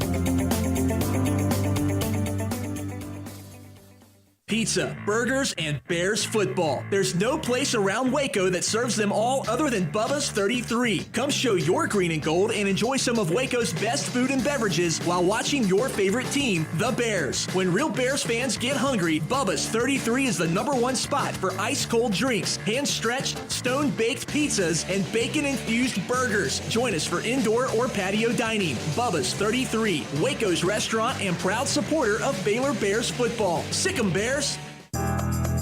Riverbend Liquor and Wine, Lakeshore Drive and North 19th Street, right behind the bank, is a hidden gem in Waco. If you're a fan of bourbon, especially local Texas bourbons, that's where you gotta go. Balcones, TX, Devil's River, whatever it is, they've got it. Riverbend Liquor and Wine, plus the best selection of craft beers in Waco, seasonally churned out throughout the year. Whether it's spring, summer, fall, or winter, Riverbend Liquor and Wine, best selection of craft beers, a speedy drive-through window, and excellent customer service. Find out more on Instagram or just go by and see them. Lakeshore Drive at North 19th Street behind the bank. Don Humidor, your home with a 48-foot walk-in humidor with the elite cigar brands from around the world, including the #1 cigar of the year, Aging Room Cuatro Nicaragua. Plus, they have the great brands like Macanudo and Artur Fuente, Rocky Patel, Aston, and so much more. CBD, great for sore muscles, aches and pains, sleep, Vita Dreams, and anxiety, mild depression, general health and wellness. Their staff very knowledgeable on the subject. If anyone is curious about CBD, ask Carol and Ashley. Don Humidor in the Townwest Shopping Center off Valley Mills in Waco. After my first car accident, I feared the biggest damage would be to my wallet. I expected a mountain of bills and a long, drawn-out process. But my Texas Farm Bureau insurance agent was there when I needed her and helped me get back on my feet and in my car in no time. Instead of a hassle, I got reassurance and a quick recovery. Stop by and see our agents at one of our 3 McLennan County locations. Coverage and discounts are subject to qualifications and policy terms and may vary by situation. This is Paul Catalina's Top 5 at 5:55.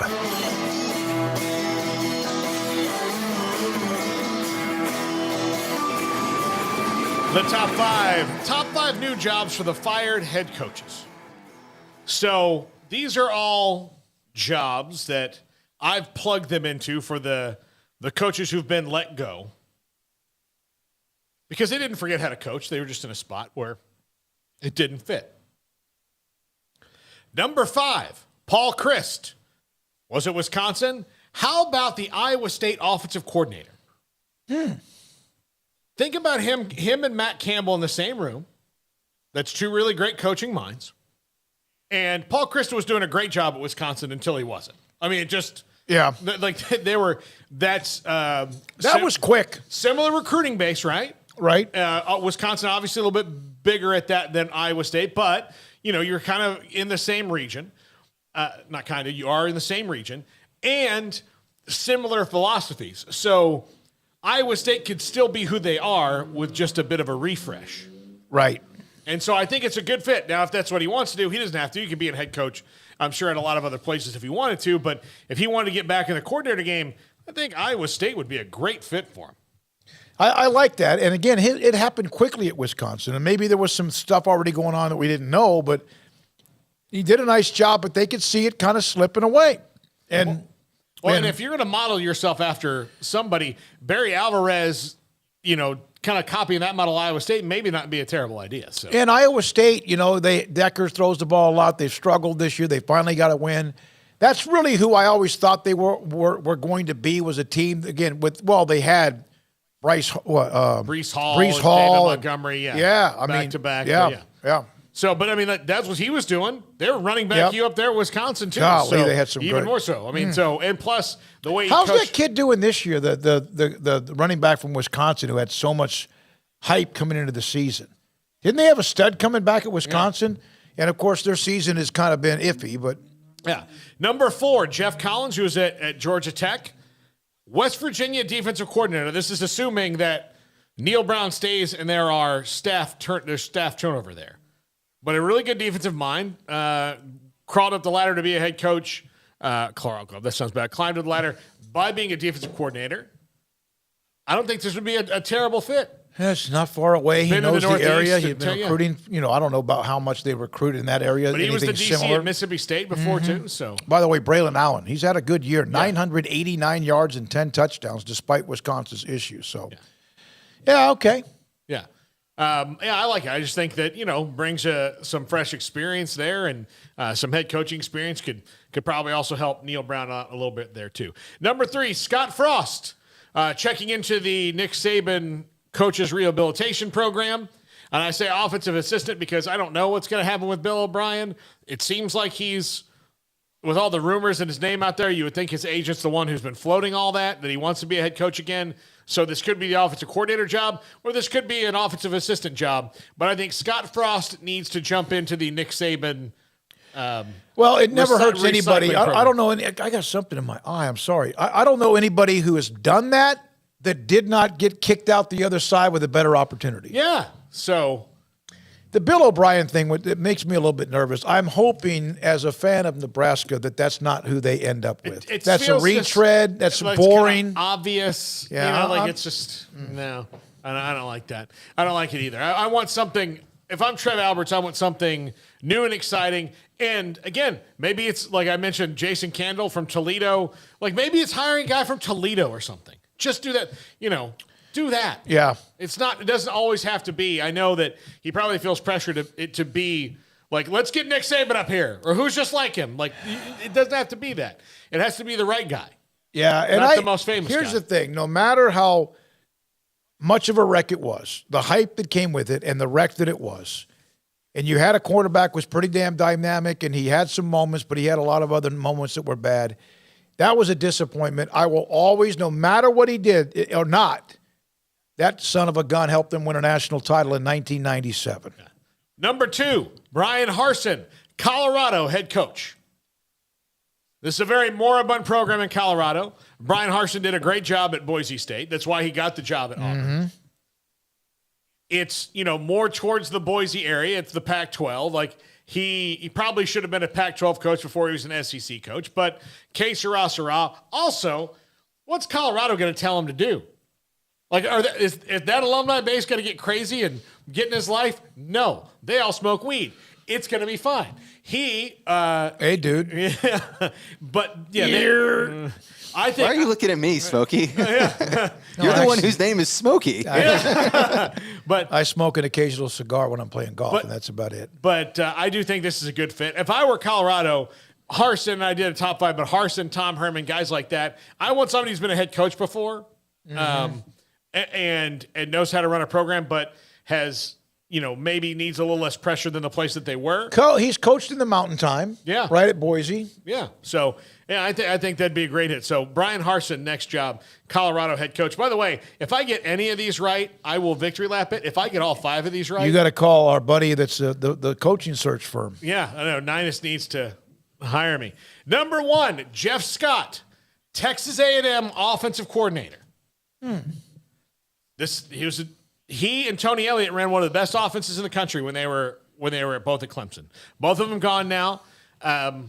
Look, he's been in Dabo's system, which is somebody that Jimbo was dealing with when they were both in the ACC together. They of course played home and home a couple years ago as well. And He's runs a really, easy offense for quarterbacks. Plus, he's been part of the development of some really good ones and recruitment of really good ones. He was involved in recruiting Trevor Lawrence. Didn't coach him very long, but he was there. Deshaun Watson, present status notwithstanding as a college quarterback, he was one of the guys who went in there and got Deshaun Watson. That's what A&M needs. I think this is, I should call Jimbo right now and go, Jeff Scott should be on your campus tomorrow. Get that done. Make him your offensive coordinator. It brings a different kind of voice into the SEC. And you know, I think sometimes the SEC and conference do that. Well, they've not been in this conference. Well, that's maybe exactly why you should bring him in. Right. And yeah, I think Jeff Scott, an offensive coordinator next year, somebody's going to make a really good decision and bring him in because he's a really good play caller. His issue at USF probably wasn't play calling as much as it was talent. And but I think Jeff Scott to A&M as the OC would be a great move. I know A&M wants him to go hire Garrett Riley, which if they did also would be a great move. There's a ton of A&M fans I hear that from all the time. But this one, you don't really have to fight anybody for him necessarily. No, you Just don't. Go get him. No, you don't. All right, there you go. Jacob, one more time, the Baylor Athletics Twitter feed. Can you do that one more time for us if you got it? This is more, I'm telling you right now, the fan base is very excited about this. I think Baylor Athletics, basically, I think their stance is wear whatever color you want, black's preferred, but just be there for the game Saturday night against Kansas State at McLean Stadium. And so they listened, and it's great and good for them. All right, for Jacob Wilson, for Garrett Ross, Jack McKenzie, also Paul Catalina, thank you all in the chat room, on the text line, and also, of course, our incredible sponsors. I'm David Smoak. Have a great night. Tomorrow, don't forget, Gene Taylor, K-State AD, and more. 365 Sports. Have a great night.